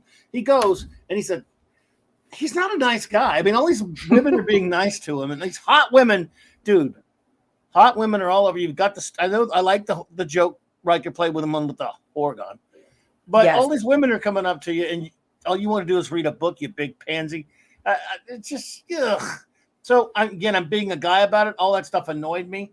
That said, some of it at some point, he's such a stick in the mud that the entertainment for me becomes him being annoyed. Like, people annoying Picard is my biggest entertainment takeaway from this episode. I'm not sounding it like I'm making it sound like I don't like it. I like it. I think the episode's funny. There's some good humor in it. I liked Vosh. It's an okay little, nothing, like just kind of a break of an episode where nothing really happens. But I gotta say, the thing I'm entertained by most is aggravating Picard. I would go to that planet to aggravate Picard if it were like on the brochure, come to this planet and pick on the bald grouch. I would do it. I don't know, but I found it to be an entertaining episode. Yeah. I mean, it's okay. The thing is that it just reveals like how annoying this character is, and and he's insufferable. And the thing that I think is the weakness in it is that he goes from absolutely hating everything and he can't have any fun to turning into Indiana Jones. He literally has an Indiana Jones moment where he punches the Ferengi in the face, and it's all very, very, very Indiana Jones. So I just think it's sort of weird because he shifts gears from 0 or like -50 to like 150. So that's a little annoying. Here's a criticism of the characterization of Picard himself. Okay. When he's no nonsense business, when he's dealing with something very dangerous and all that stuff, he's fine. I think they forgot to add a bit of a more human side to him. In other words, Kirk is Mr. No Nonsense when he has to be. But when if he goes on shore leave, he could have a good time. He could lighten up. He's not going to talk to people like shit the way Picard does. Acting like he wouldn't be rude to people like Picard is. He wouldn't act like a jackass to people like Picard is. He's got a fun-loving, side with good manners. Picard has no good manners in this episode. He's just kind of he's a creep. I wouldn't want to be. I mean, I don't know who's ever been friends with this guy when I see him episodes like this. And Archer, the same deal on Risa. Archer went to Risa. He didn't want to go. He wanted some of his crew to go, but he goes. They talk him into it. And when he goes in there, he makes a friend. He gets, and he doesn't. I mean, Archer's an approachable, nice guy. Cisco's an approachable, nice guy when he's off duty. This guy I wouldn't talk to anywhere. He's a jerk. And I think it's very obvious at this point, especially given these verified comments, not stuff you find on user-generated websites like Memory Alpha or IMDb. It's very apparent in these verified statements that they don't like Gene Roddenberry, and so they're trying to make statements about this particular character. But I mean, let's face it, Gene Roddenberry never wanted Patrick Stewart in this role to begin with. So don't take apart his character. He really wanted a very young and handsome French guy who was this very well-read, very well-mannered, very disciplined individual. And instead, we got a bald guy who was only a handful of years younger than William Shatner, and he had an English accent. So the fault is theirs. And I think that you can see through Ronald D. Moore's comments, and you can see through Ira Stephen Bear's comments and others, that they're really upset and want to make this show their own. And they've already, Hurley has already expelled Gene Roddenberry from the writer's room and said, look, you can't be the head of the writers room anymore. And I mean, this is April 2nd, 1990. So I would need to go and check, but I'm pretty sure that, I'm fairly certain, I would need to check this, but Gene has had a stroke at this point and actually can't even move his arm. So this is his baby. This is, he is in declining health. He's going to die next year. And this is the way they're talking about him in this book. And these are verified comments. So I just feel like every time there's a mistake in Star Trek, it's when they try and turn it into a corporate IP, a corporate franchise, a corporate idea where it's a democracy and everyone votes. I just wish that they would have left things the way that they should have been originally, the way the author intended it. Yep, well, I'm with you there. Like I said, they apparently. Oh wait, did this thing jump on me? I'm trying to hold the chat back so I don't know. I think there are times when he's okay, and sometimes he really gets on my nerves. Whereas I can't say that about Kirk or Archer or Cisco. It's true. I can say it about Janeway sometimes. I mean, but she's hell as just a person. Even she's a way nicer person than he is written as sometimes. He's written as nasty or annoying, or like he's the kind of guy you want to walk up behind him when he's sitting on there reading his book and go bzzz behind his back. Does this bug you? Does this bug you? I'm not touching you. Does this bug you?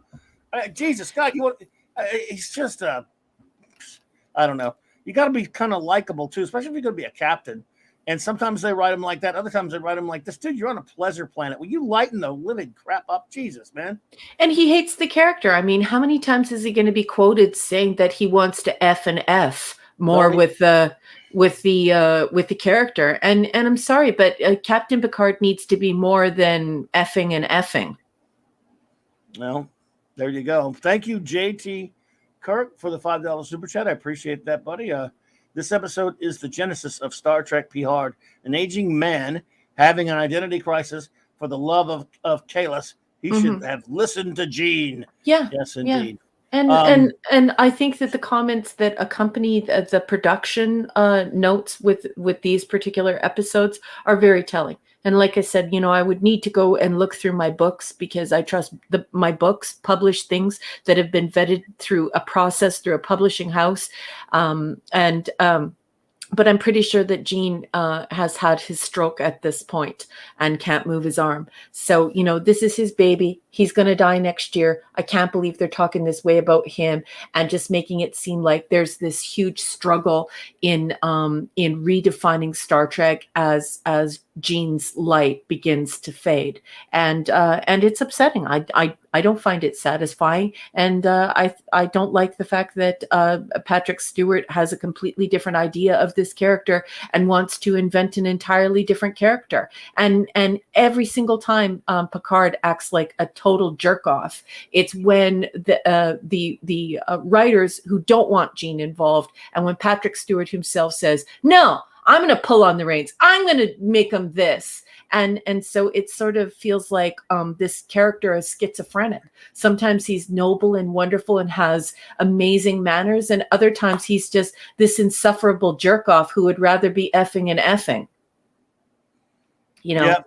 Effing and fighting, because that's what he wants. He wants, to have sex and fight. And he doesn't want to wear a uniform. He wants to be dressed as Indiana Jones. So it's upsetting for me. I have to admit, I don't like it.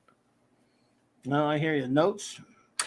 Yes, my notes are Picard has a massive moose knuckle. Who put him in those shorts? Of course, it's Michael Westmore, but I had to put that. The rest of my notes say Picard is socially inept. He's rude and overly prudish. Picard waves his horgon. It's so funny, and the fact that they call it a horgon, just add a W. Funny. That was funny. Yeah, and then to call them Vorgons. So you've got these Vorgons and Horgons. Anyway, yeah. The Tox Utot. I was hoping that Toxic Man Flu would be here because, of course, he would have changed his name to Tox Utot. So Toxic Man Flu, wherever you are, sweetheart, I really miss you, and I wish you were here for that, because Tox Utot with a little icon of a Horgon would have told everyone that you were seeking Jaha wrong.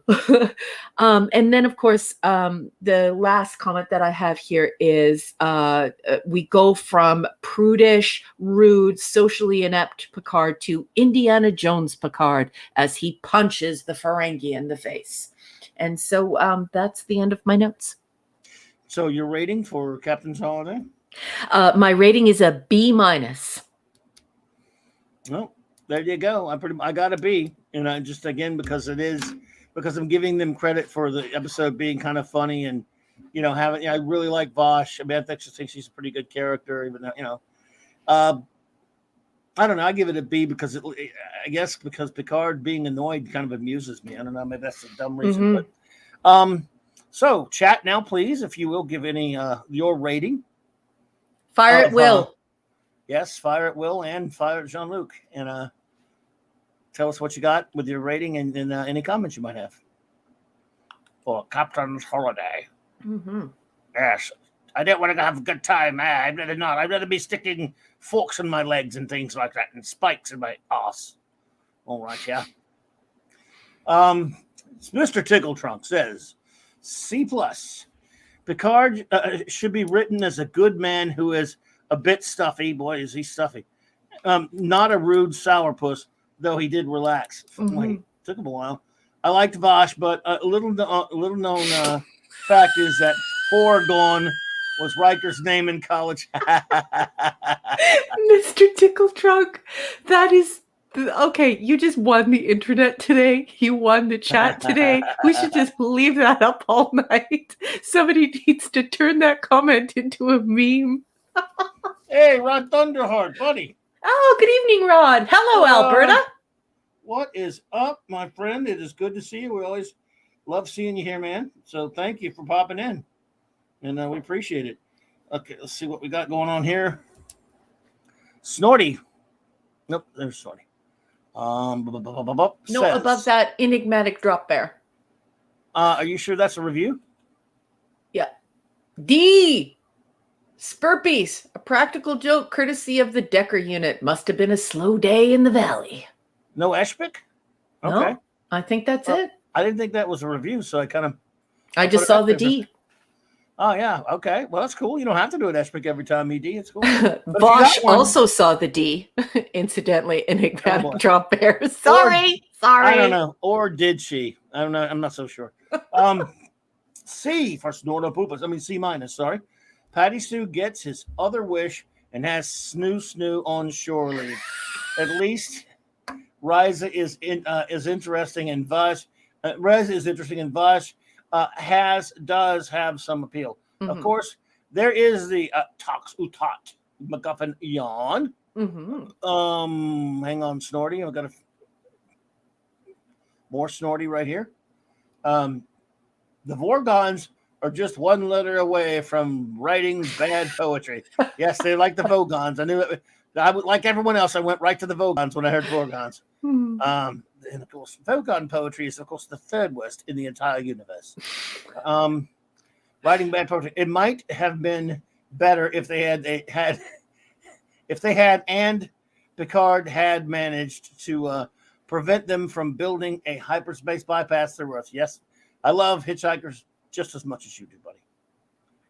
Yes. In fact, it's way better than this. Let's see here. Sandra says, B, why would she sleep with him unless she wanted something?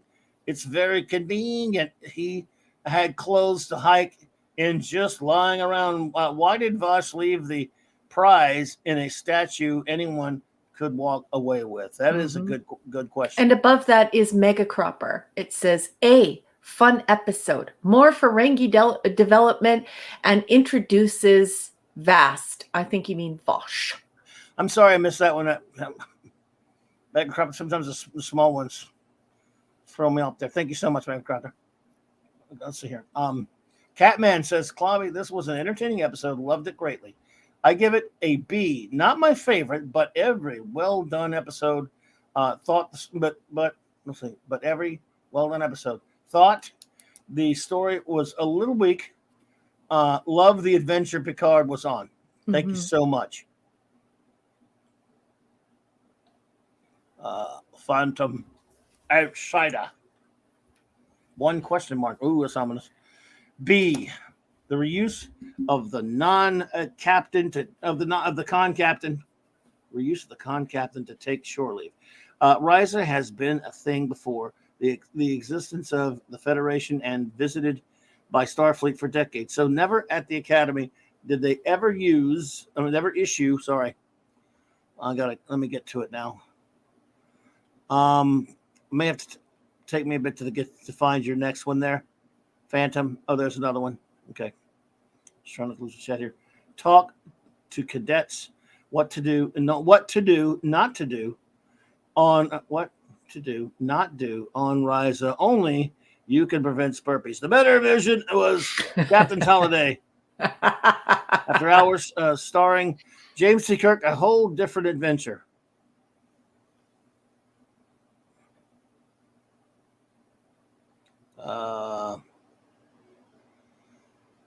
I'm gonna come back. I'm gonna get to your further ones when I can, Phantom. I'm gonna have to go in order here because there's so much going on in the chat. I don't want to lose anything. Sorry, duder. John, JPRPH says C+. I enjoyed seeing Jean-Luc in a non-professional situation. It is interesting seeing Picard out of his element. Seems like a foreshadowing of Picard to come, unfortunately. Yeah. Oh, good point there. Raymond says C. Picard is a dick in the beginning, but I did like the chemistry between Picard and Vosh, despite the company's of the campiness of this issue. Yeah. Action hero Picard just does not fit him. Time traveling thieves snore. Well, I'm hear you there, buddy. Yeah. And there was more Sydney Opera House this time on the face. Oh, nothing. I was just talking to Raymond. I was just saying there was more Sydney Opera House, only this time on the face. We have somebody. Okay, wait. Somebody mixed a disgusted black with a wet raspberry for this one. Patty Stewie's greedy nether region. So I wish I had not read that right. Did not justify Tales of the Gold Monkey in Outer Space. Could try to score one hungry Horta. Yay! It's a good one and a funny one. My eyes are killing me. I gotta move this screen closer. You made me ugly laugh. I love you, hungry boy. Rating B for Wolfie, 762. Wow, Riker finally wanted Picard to carry around that wooden hordon so he could find a Jamaharon, I believe is how you pronounce it. First half of this episode is pretty fun, but gets a little slow toward the end. Oh, I think Wolfie's joking. I think he's saying Jamahaha. Yeah, because it was like a joke on Picard. Yes, he is. Absolutely, yeah. Stevens was C-. I couldn't bring myself to care about any of the characters.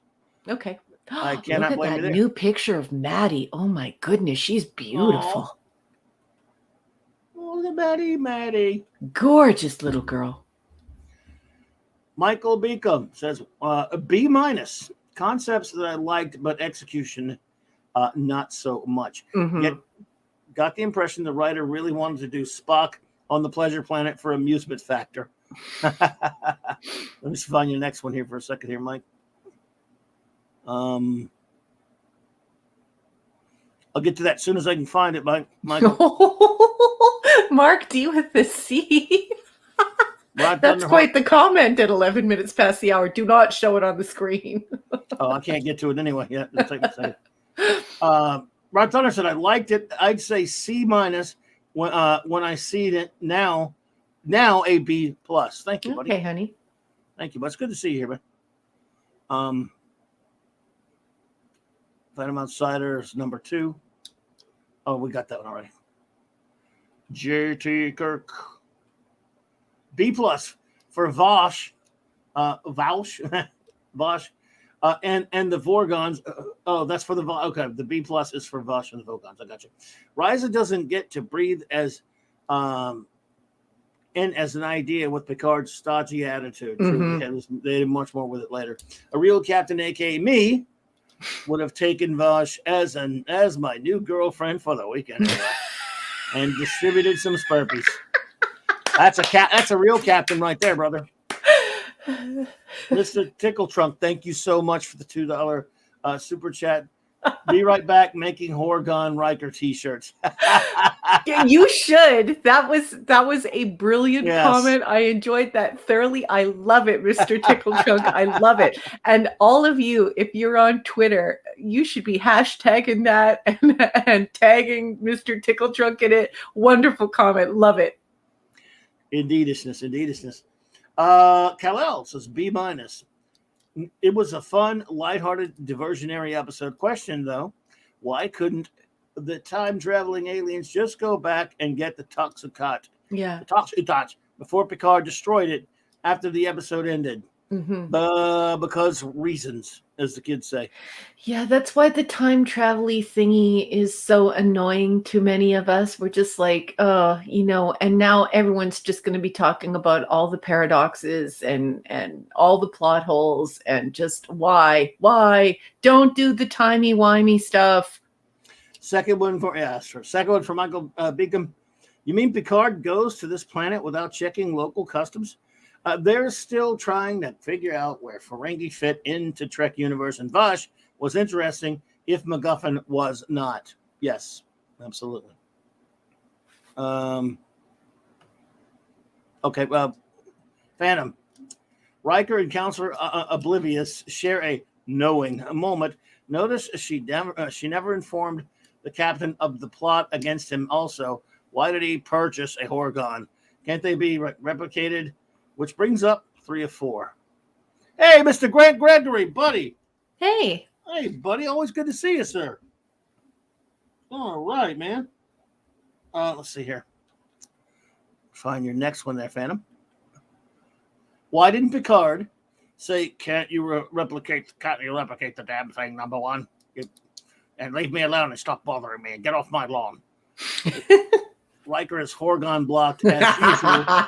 Q poop Azam Bony. The Clawbony. The Clamboni is here. There you go, buddy. Well, there you go. Let me see what else we got. I know we got some more. Hang on, everyone.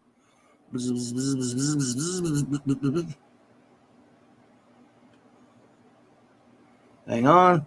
All right, Mark D with a C. B. Vosh is hot. I do agree. I like Picard's turn with Marion as Indy. Riker's joke with the Horgon is classic and shows how close they have become in the past few years. I mean, yeah, I did like that. The joke. That was a fun joke he pulled on him. Mm-hmm. But when you can pull a joke on a guy like that, it means he's a stuffy old. Fun episode, but they went too far making Picard a grouch. They really go too far with that. I mean, a lot. Points for reading James Joyce Ulysses on vacation. I usually bring comic books. Well, me too, man. The thing that where I take exception to that is he would have already have read it if he was as well read as Gene Roddenberry's Bible of this character would have us believe. So the second that he says that, it's just like, what?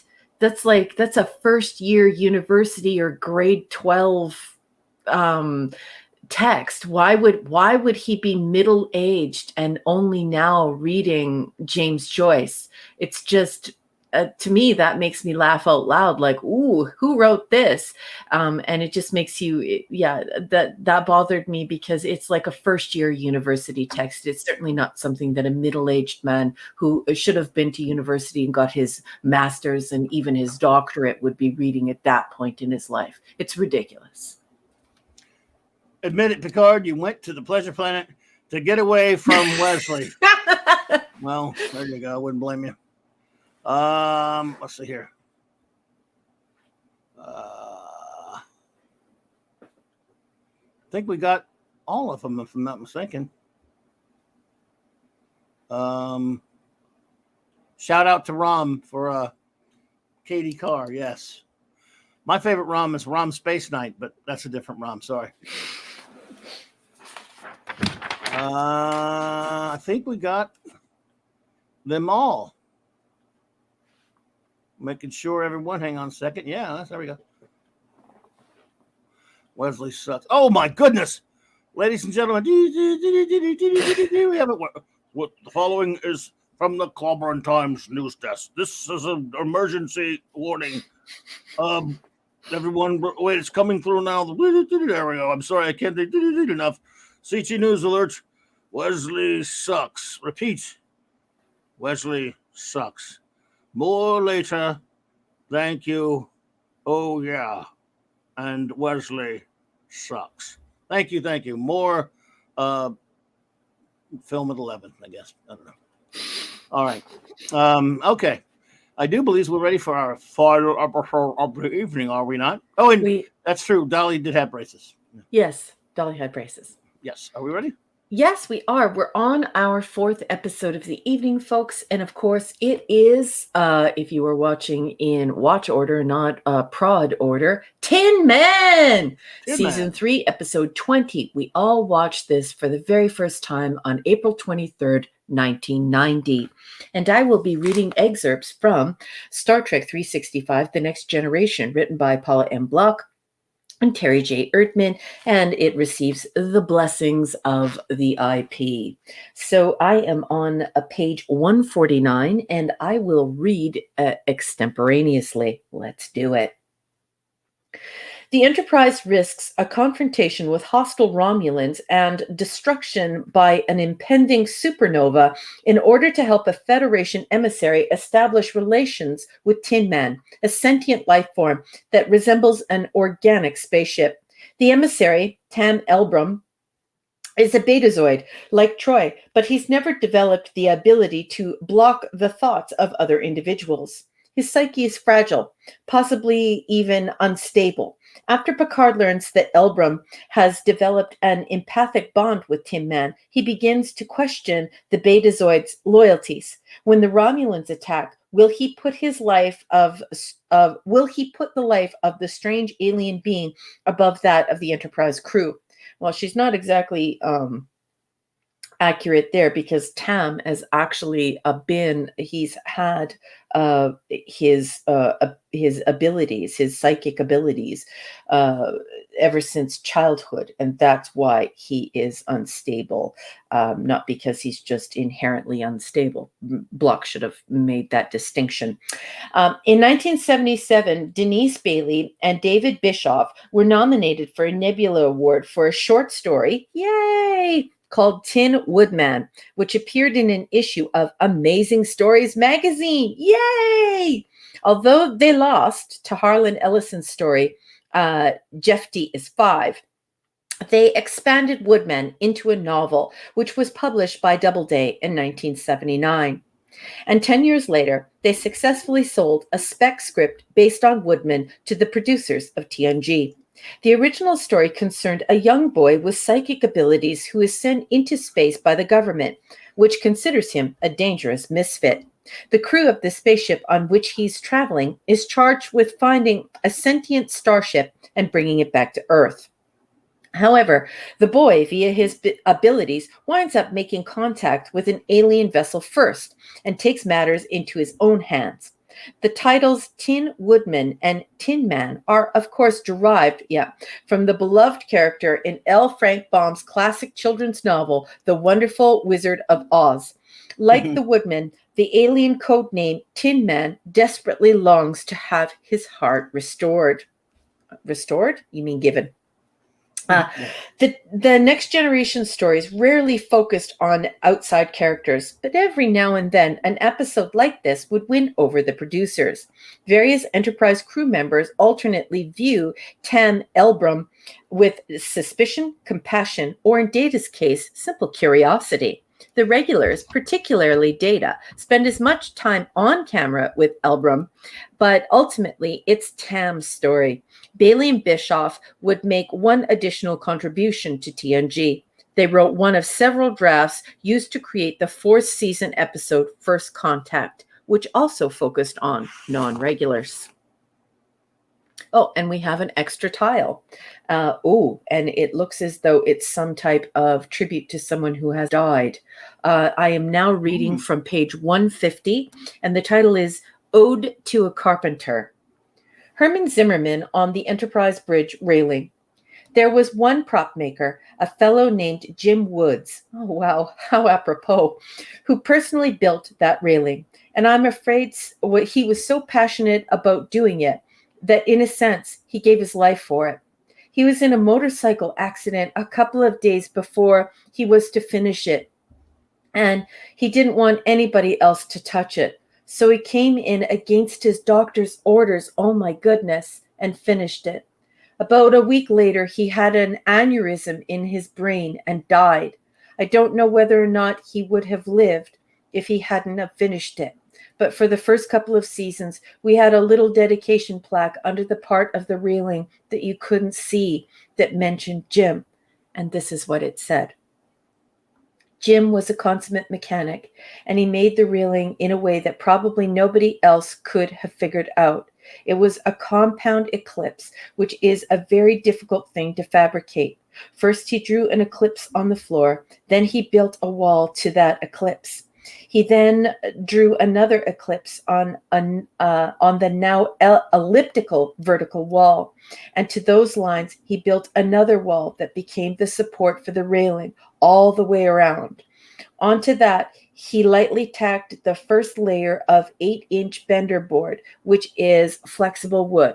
And then piece by piece, he laminated 8-inch bender board until he reached the right thickness, which is somewhere between 6 and 9 inches, depending upon which part of the railing you're looking at. And while doing this, he managed to create all the voids necessary for the lights and the running of the wires inside it. It really was a work of genius. I don't know of anybody else who was working at Paramount at the time who could have figured this out. This is one of the reasons that the railing is so important to me. And in here it has a picture of him actually doing our wonderful railing. And it says, right, the railing, nicknamed the Horseshoe by the crew. And it says, opposite prop maker Jim Woods at work during the TNG's pre-production phase. And that is all the block text has to say about this episode. What a wonderful tribute to the Carpenter, and rest in peace, Jim Woods. Thank you so much for this beautiful horseshoe that you made and enriched all of our lives by making this set so beautiful. So rest in peace, Jim Woods. What did you think of the coverage, and what did you think of the episode, Captain? No, outstanding coverage. And again, I think a pretty solid, very good episode. I really enjoyed it. Harry Grainer, if you say his name, whatever, the mayor from Buffy was, but I remembered him from this episode as well. It's pretty good as Tam. I mean, it's an interesting performance by him. I like his kind of connection with Data, which we talked a lot about Data last week. And this is kind of getting Data out there into it. I love, of course, the concept of the ship. Reminiscent, and kind of that's why I think when I first saw Farscape, it sort of reminded me of this actually a little bit. Although I'm sure it's been done in something else as well. The living spaceship. Could it have benefited by being a two-parter? Maybe, I don't know. Then again, maybe not. Maybe some things are better left unexplained in terms of what Tin Man really is. They learned a little bit about it, but by the time you get to it, we really don't know everything there is to know about Tin Man. Maybe that worked out for the best, because I found this to be a pretty good piece of science fiction. Mm-hmm. Yeah, I agree. And notes? I don't really have notes. I just said that Harry plays a wonderful Tam and is completely insufferable. I can imagine what it would be like. So, the Betazoids, they don't get any ability until puberty, and this poor guy, he suffered his entire life. So, and he had his psychic abilities his entire life.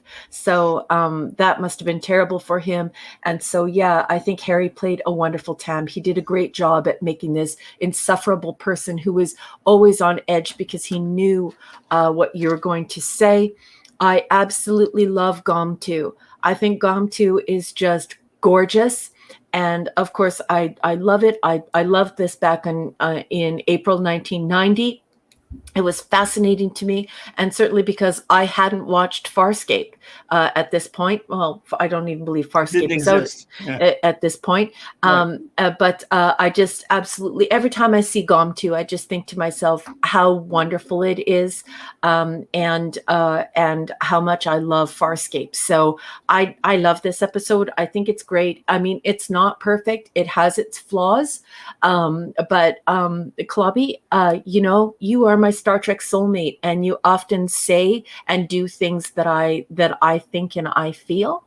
And I actually think that this would have benefited from being a two-parter. We could have fleshed it out. We could have got to know Gomtu a little bit better. And instead of just sort of treating him like the salt vampire, the last of his kind, and just leaving it at salt vampire status, right? Imagine what it would have been like. So we give Gomtu salt vampire status. Well, what does that mean? What does that look like? What part of the galaxy do these Gomtus, do these Tin Men live? And I want to know more. I want to see more. I want to understand more. And certainly we get that in Farscape, but that's only in retrospect. We need to look at this and have some fidelity to the socio-historical context and to realize that none of these things on the periphery existed. So I love Gomtu. I think that Tam is great, and this is a super cool story that they should have made much, much bigger.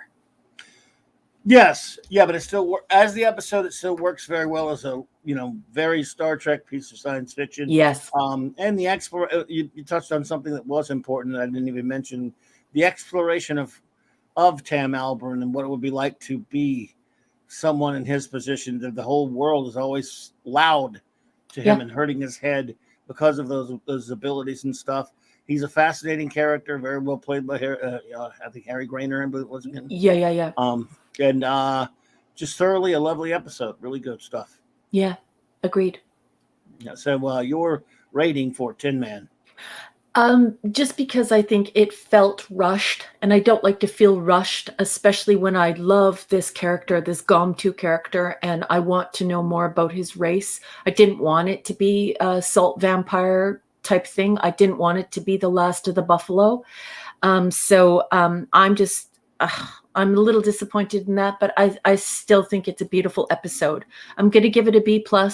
I'm apt to give it an A- just because I think of the invention of this whole idea of Gomtu is great, but it's too rushed for me. I want to know more. It leaves me unsatisfied, and so I have to somewhat punish it. So I feel terrible, but I have to give it a B+. Yeah, I understand. Absolutely.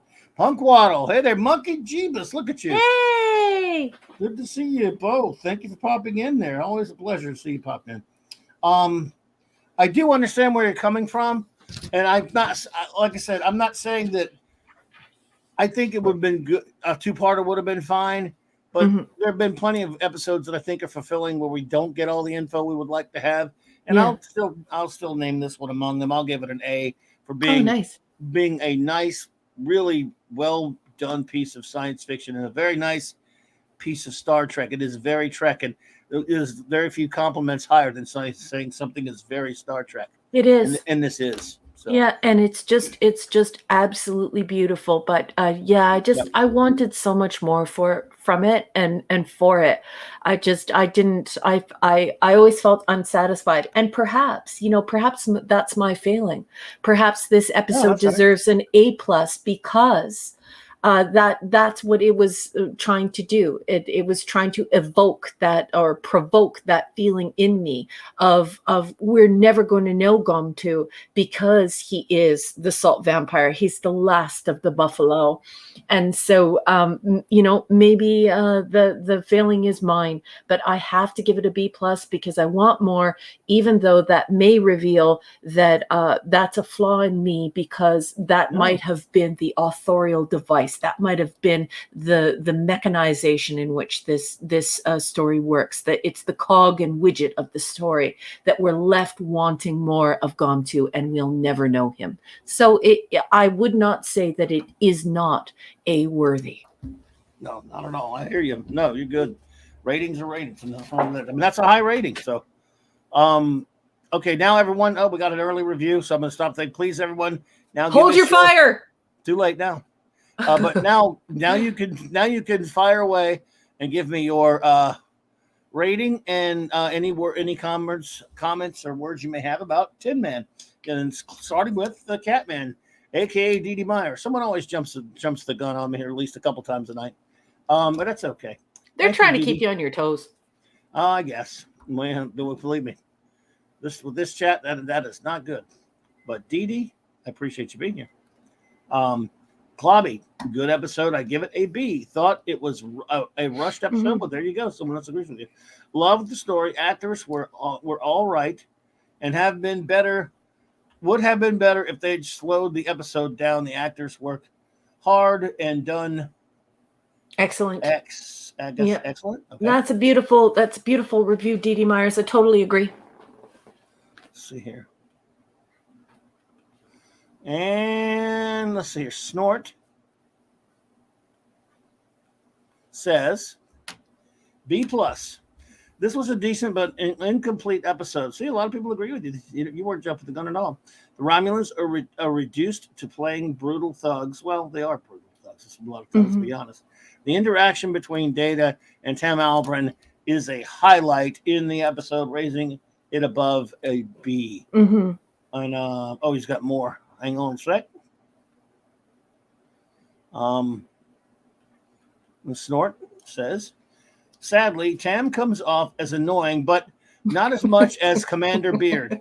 Of course, Tam was a former patient of Troy, and that would be enough to justify him being a wee bit wacky.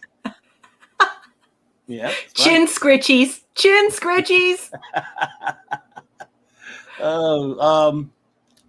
In the end, I feel sorry for Gomtu, who is sentenced to spend a long time with Tim Tam for company. But Gomtu is an interesting concept and a well-executed design. Honey, Snorty, do you really have Tim Tams where you live?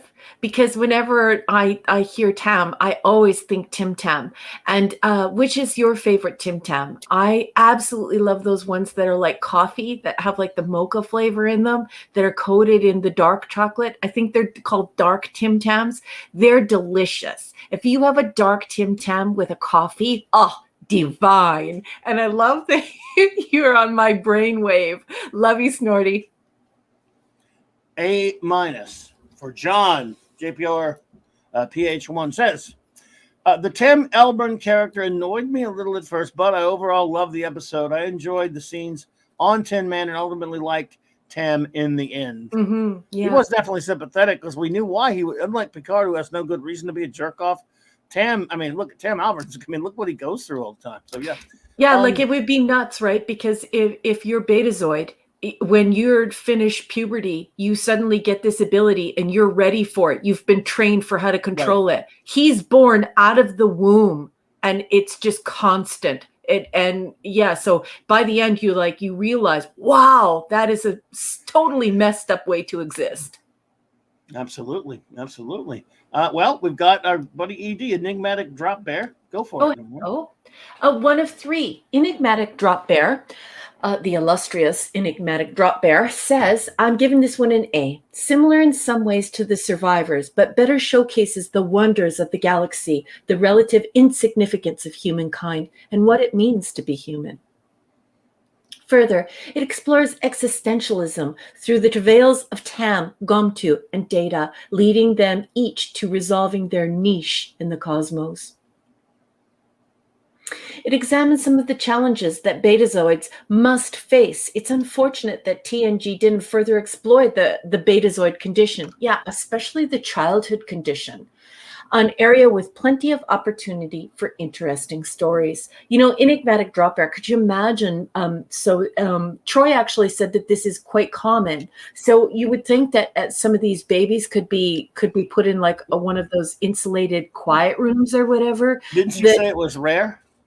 But she said every once in a while. So it would seem like there's some type of frequency to it. So yeah, I would have loved to have explored that as well and definitely gone to. And Canadian Spider-Man, yeah, sweetheart. Tim Tams, hell yeah.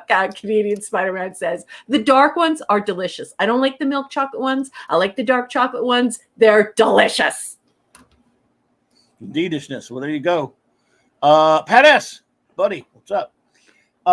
But Tam never did give nothing to Tin Man that he didn't already have, and cause never was the reason of the I know that song very well. Thank you. Reason for Evening or the Tropic of Sir Galahad. So please believe me when I say this one is an A. I like that song. I hope someone else got the reference, dude. And he did, yeah, that song from about Oz of the Tin Man. But I'm forgetting who sung it and the title right now, buddy. So if you could illuminate me. Yes, if you could put that in the chat, that'd be great. Anything to the Tin Man, but I do love the song. Why I can't place it or not, but that review, you deserve an A for that review, buddy. Just to invoke that song. The more I think about it, the more I like that review of yours. Mm-hmm. Living ship trope, well executed. Silly 1975 loose pajamas on a betazoid. Yeah, sometimes the pajamas they wear. Triple meh. But Gum2 sounds like a dozen Kirby monsters and behaved like one. So 3 out of 5 raised Vulcan eyebrows. And did you notice Sydney? Did you notice Sydney Opera House now on the pants? So we had Sydney Opera House in the head, then on the face, then in the pants. Lots of Sydney Opera House going on. Michael Westmore, he's got a thing for the Sydney Opera House. There you go. Raymond Feliciano says B+, and that's all he says. Okay, Raymond. Wolfie says, rating A. This is one of the earliest episodes I remember seeing on its original air date. Lots of good sci-fi going on here with questions about life in space and real-world discussions about supernovas and star life cycles. I love that they leave some mystery about what Tin Man is in the wrap-up. That is kind of classic Trek. Sometimes they don't explain certain things, but you don't mind as much. I feel like I have a personal connection to the Tin Man. In the mid-90s, I got to see the screen-used filming model close-up in a traveling Trek exhibit at our local science museum in Buffalo, New York. Wow, that's cool, man. Nice. It's great. It's great. We get a non-Troy full-blooded betazoid instead of insert telepathic species of the week here. Tam's backstory works great in this situation. Agreed, Wolfie. Absolutely. Hey, don't you sweat it. Catman, don't worry about it, buddy. It happens, man. We love you. Don't Honey, we totally don't fault you for that. We just love you, and we're just so happy that you're commenting. Don't you worry about it. Eric K. Brother, B+. Eric's just like B+. Mega Grubber, B. Thank you. Sandra, B. Oh. This episode elicits no comments, just like some non-commenting. That's okay. Maybe it's late. So. But thank you, Sandra. And let's see here. We'll get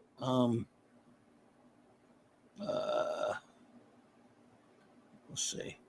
I know we got more. Hang on, everyone. We got more reviews. J.T. Kirk says A- for the originality. Thanks for the camel toe show up. Something you won't get on the filth. I really wish this could have been a two-parter and scrapped another episode from earlier in the season. Love you, JT. Great comment, sir. Indeed, indeed, indeed. Food talk. Where? Phantom Outsider says, B, how is it logical for the Romulans to attack the ship rather than try to capture it? The ship and Tam completed each other, but why, oh why, can't they take Wesley too? A good learning experience. Yeah. Wait a minute, would you wish Wesley on them? I ask you in earnest. Yes. That's not very nice. I ask you in earnest. Did you just say I ask you in earnest? Clobby, I love you with all of my heart. I ask you in earnest, says my captain during the Saturday night Star Trek show. I love you so much, Clobby. I just mean the cruelty there. I mean, wishing Wesley on a couple of guys who've had it. I mean, this guy's had to live all his life hearing all this crap in his head.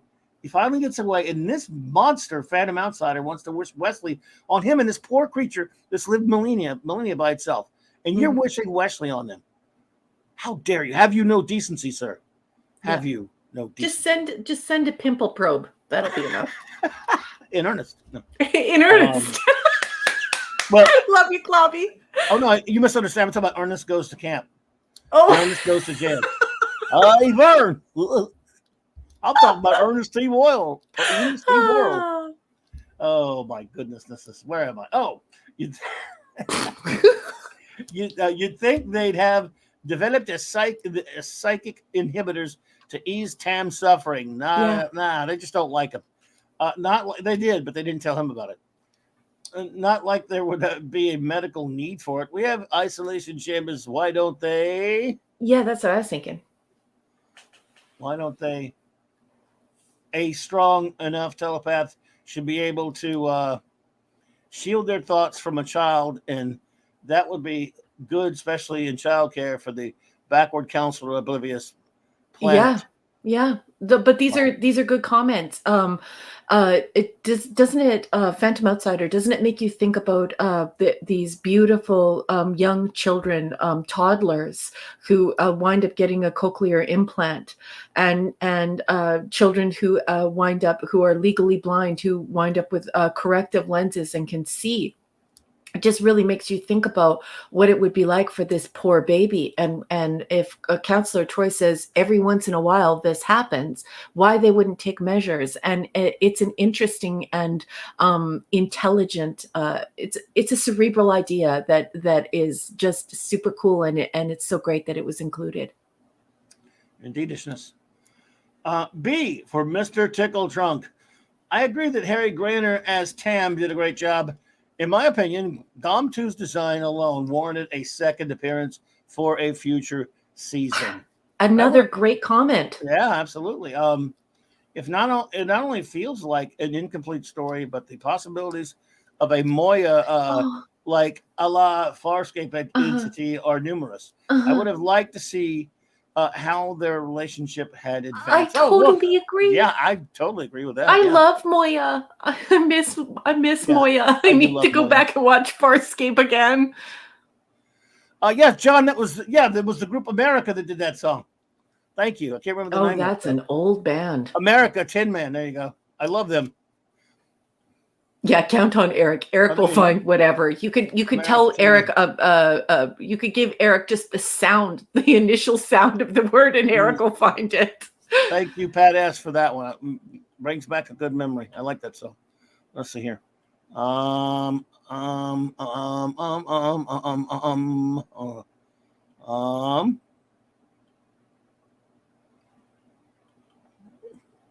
Cases looks like a precursor to Voyager's One Small Step with that bright star-like phenomenon.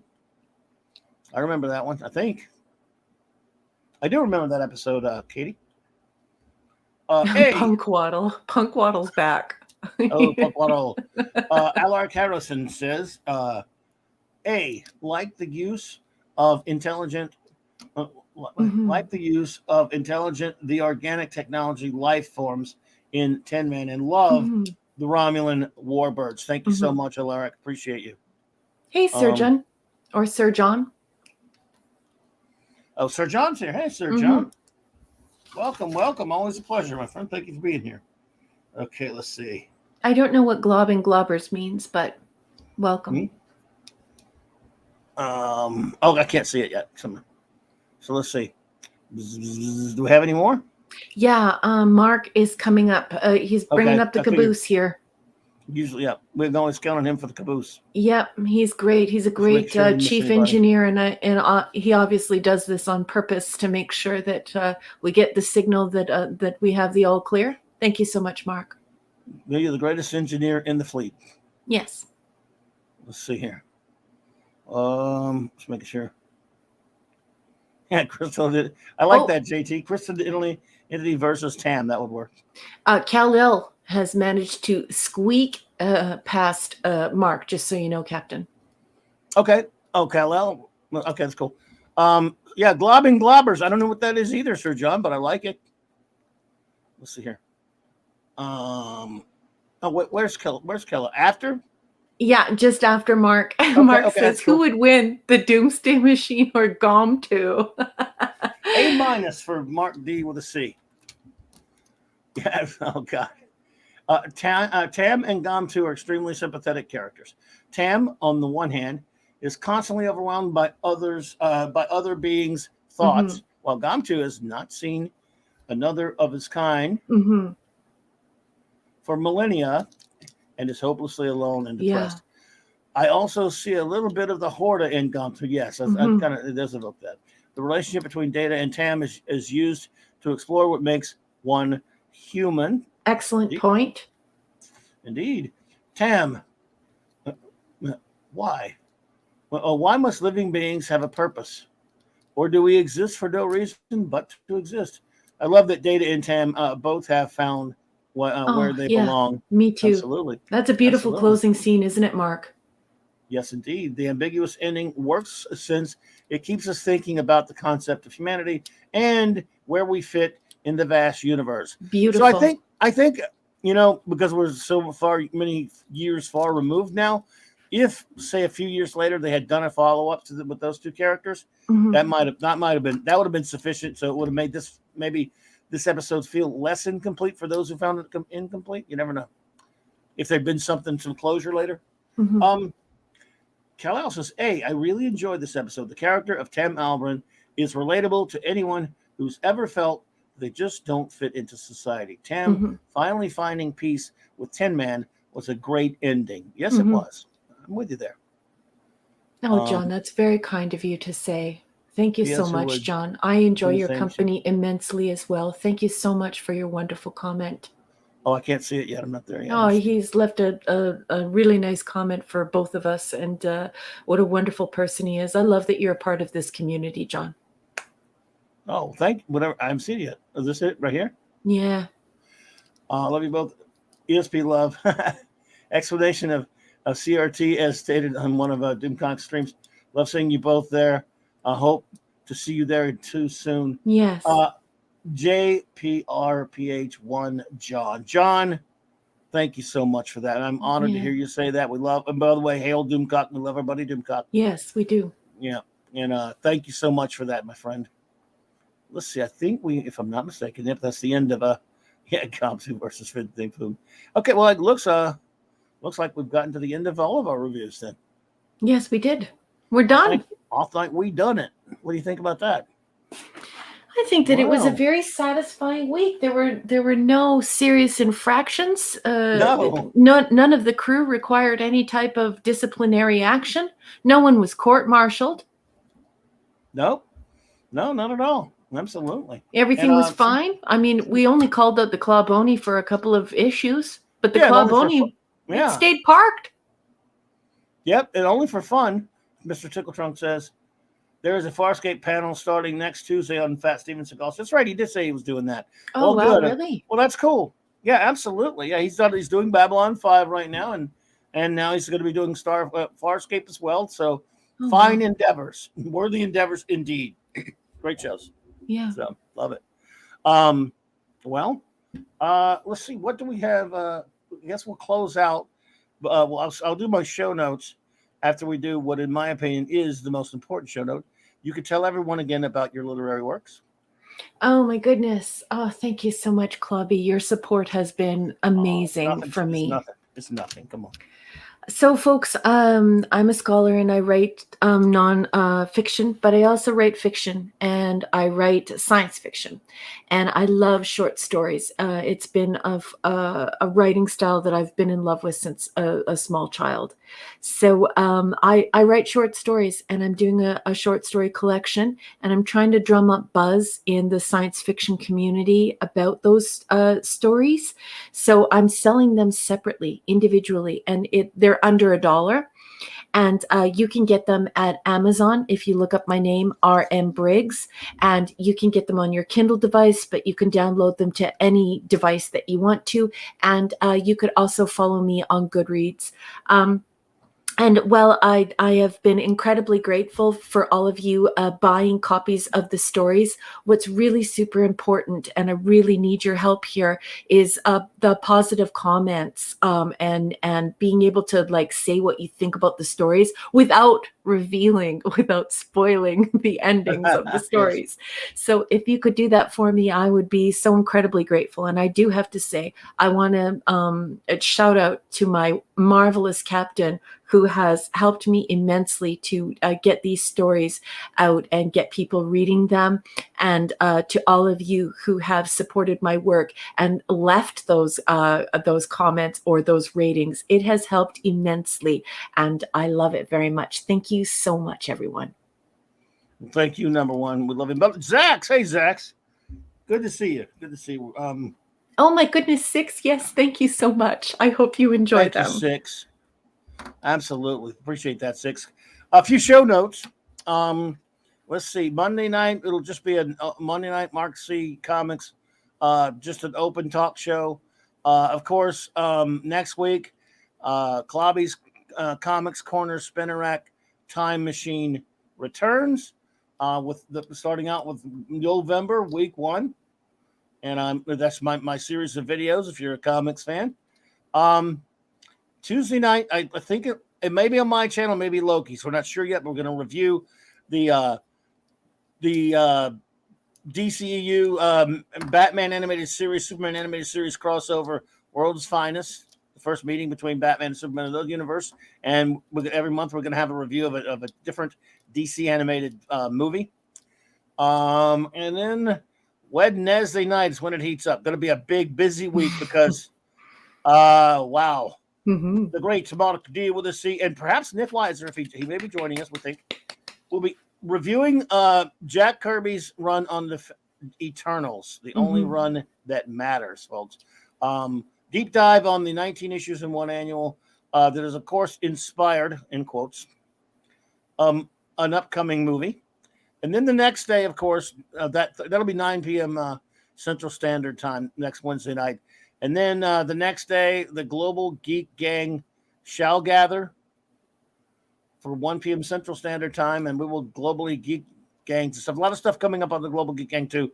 We're going to do some more roundtables and stuff, including later in the month, we're going to have a Doctor Who roundtable on the Global Geek Gang. That's going to be because a lot of us who love Doctor Who have been very unhappy with what's happened to it, but it's going to be a positive show about the Doctor Who that we love, that we've just loved all of our lives. We're going to talk about the positive ones, things we really love about our favorite episodes and such.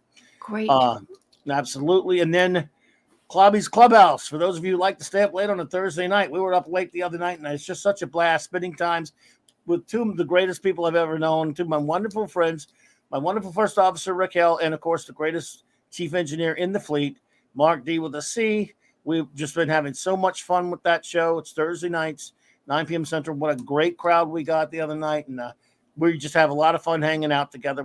We're buddies in real life, and we just kind of we thought we would do a show where we'd let you see what we talk about when we're all hanging out, just geeking out with us. So that's a lot of fun. Then Friday night, a special Friday night clobbering times with the great J-Man, the great Mark D with a C, of course, maybe even Nick Weiser. I think he might join us as well. We're going to review this I guess you could call it a movie if you want. You can call it whatever you want. Marvel Studios Metamucil. Yes, that's what it's called. So yeah, that's going to be. I'm going to review the latest MCU product called Eternals, and yes, I'm going to be holding it to the Kirby standard. I'm going to be comparing it to Jack Kirby's Eternals because that's what you're supposed to be doing, right? I mean, that's the standard, so that's what we're doing. And anyway, so yeah, that's what we got. Sorry, that's what we got going on, everyone. Yay. And now we're going to say our goodbyes to everyone and let everyone continue with their wonderful Halloween weekend. Yes. Let's see here, because we think that we love spending time with all of you. We want this to be interactive, and we love that it is. And you all make that possible, making it interactive with us. And so we just like to give a little bit back by just giving you a shout out. Even if you're already gone, you get the shout out either whether you're still here or not. And we love you, and we thank you all so much for hanging out with us tonight. And now for our shout outs. Phantom Outsider, buddy. Thank you. Terrific. You were terrific. Happy Always. Halloween, honey. Happy Samhain. Indeed. Michael Beacom, thank you so much for being here. Thank you, Michael. Snorty Poopas. Thank you. Snorty Poopas! Cuba. An old buddy popped in for a little while. His name, of course, is Honestly Jesus is My King, 68. Nice to see you. Good to see you there. Captain James T. Skywalker, brother. We appreciate you being here, bud. You were terrific. Good night. Yes, indeed. Hungry Boy Buddy, the great Clobboni. That's what I'm going to start calling you. It's so good. The man who gave us the great Clobboni. Shout out to Hungry Boy. And he's not even Canadian. He didn't even know what a Zamboni was till I explained it to him. And he drew that. The guy is so excellent. I love you, Hungry Boy. Good job. Absolutely. And the extraordinary, enigmatic drop bear, ED. Yep. We really appreciate you. Terrific comments this evening, and just taking it to that next level and just creating this these wonderful insights and just a great conversation. Just, I appreciate it so much. Enigmatic Drop Bear. Hope to see you soon. Absolutely. The great Stuart Mitchell. And never forget, never give up the fight, Stuart. Dolly had braces. Thank you, Stuart. Good night, you, Stuart. Dolly had braces. Dolly had braces. Dolly had braces. Dolly had braces. And Dolly had braces. Wolfie, 762, buddy. Ow, ow, ow! Appreciate you. Better get to work tomorrow night. What she said. JT Kirk, thank you. You were fabulous and so funny tonight. Love you, JT. See you soon. Yes, indeed. Yeah, Raymond. Stuart. You better believe she had braces. Steve Mitchum, brother. I don't know if you're still there, buddy, but love to you and Maddie. Appreciate you, bro. Give her a kiss on her face. Oh, she's so beautiful, and I love the new photograph of her. She's such a darling little girl. Have fun with her tomorrow night, and be safe, please. It'll be a wild night. Watch out for the traffic, and have a safe and fun time with her. And tell her we said Happy Halloween. Indeed, indeed. RN as in Raymond Feliciano and Sander Feliciano. Love you, Felicianos. Thank you for being here tonight. Love you, love you. Good night, Felicianos. The great master of bronze himself, the man of bronze himself, the great Eric K., the bronze surfer. Yeah, I hope you're feeling better, and you should spoil yourself. Take good care of yourself because you are loved and appreciated so very much. Mwah, mwah, mwah. I'm sending you soft hugs. 6. Yeah, no, yeah, exactly. She wore 6. She probably wore a retainer for 2 years afterwards. Love it, 6. Love it. The great Canadian Spider-Man, buddy. Always a pleasure, brother. Nice to see you, sweetheart. Happy Halloween. Kal-El, 48. Thank you so much for being here, my friend. We always appreciate it. You're the man. Thank you. Yep, and you were terrific tonight. Love the comments as usual. You're always great company, Kal-El. Thank you. Thank you so much. And Just Joe, Jobber brother. Always a pleasure, buddy. Good to see you there, man. I hope you're doing great. Oh, Eric says he's still not feeling well. Eric, everybody in the man. chat, please send Eric some love. Just sometimes, I know it doesn't seem like it helps, but you know, when somebody's not feeling well, knowing that there are dozens upon dozens of people who really love you and care about you and are thinking about you. You know, I'm agnostic, but if you believe in prayers and things like that, you know, Eric could use some of those. So send some love to our Eric. We love him so much. Yep, please put EK in that chat for our great friend Eric. I mean, he just takes care of us. He's such a great friend to us. He helps everybody when he doesn't have to. He does it because he's out of the goodness of his heart, and he's a great friend. We love you, brother. Yep. Bronze Surfer. Yep. JPR PH1 John, thank you for being here, John. We appreciate you. Yeah, Thank John, you so great much. comments tonight. It's so good to have you as a part of our community. So proud to have you as a part of our community. I just love your company so much. So I'll see you soon, I hope, on any show. On any show on this channel, I want you to feel more than welcome. You'll have such a great time here. And they call him Scuba Pete. Scuba Pete!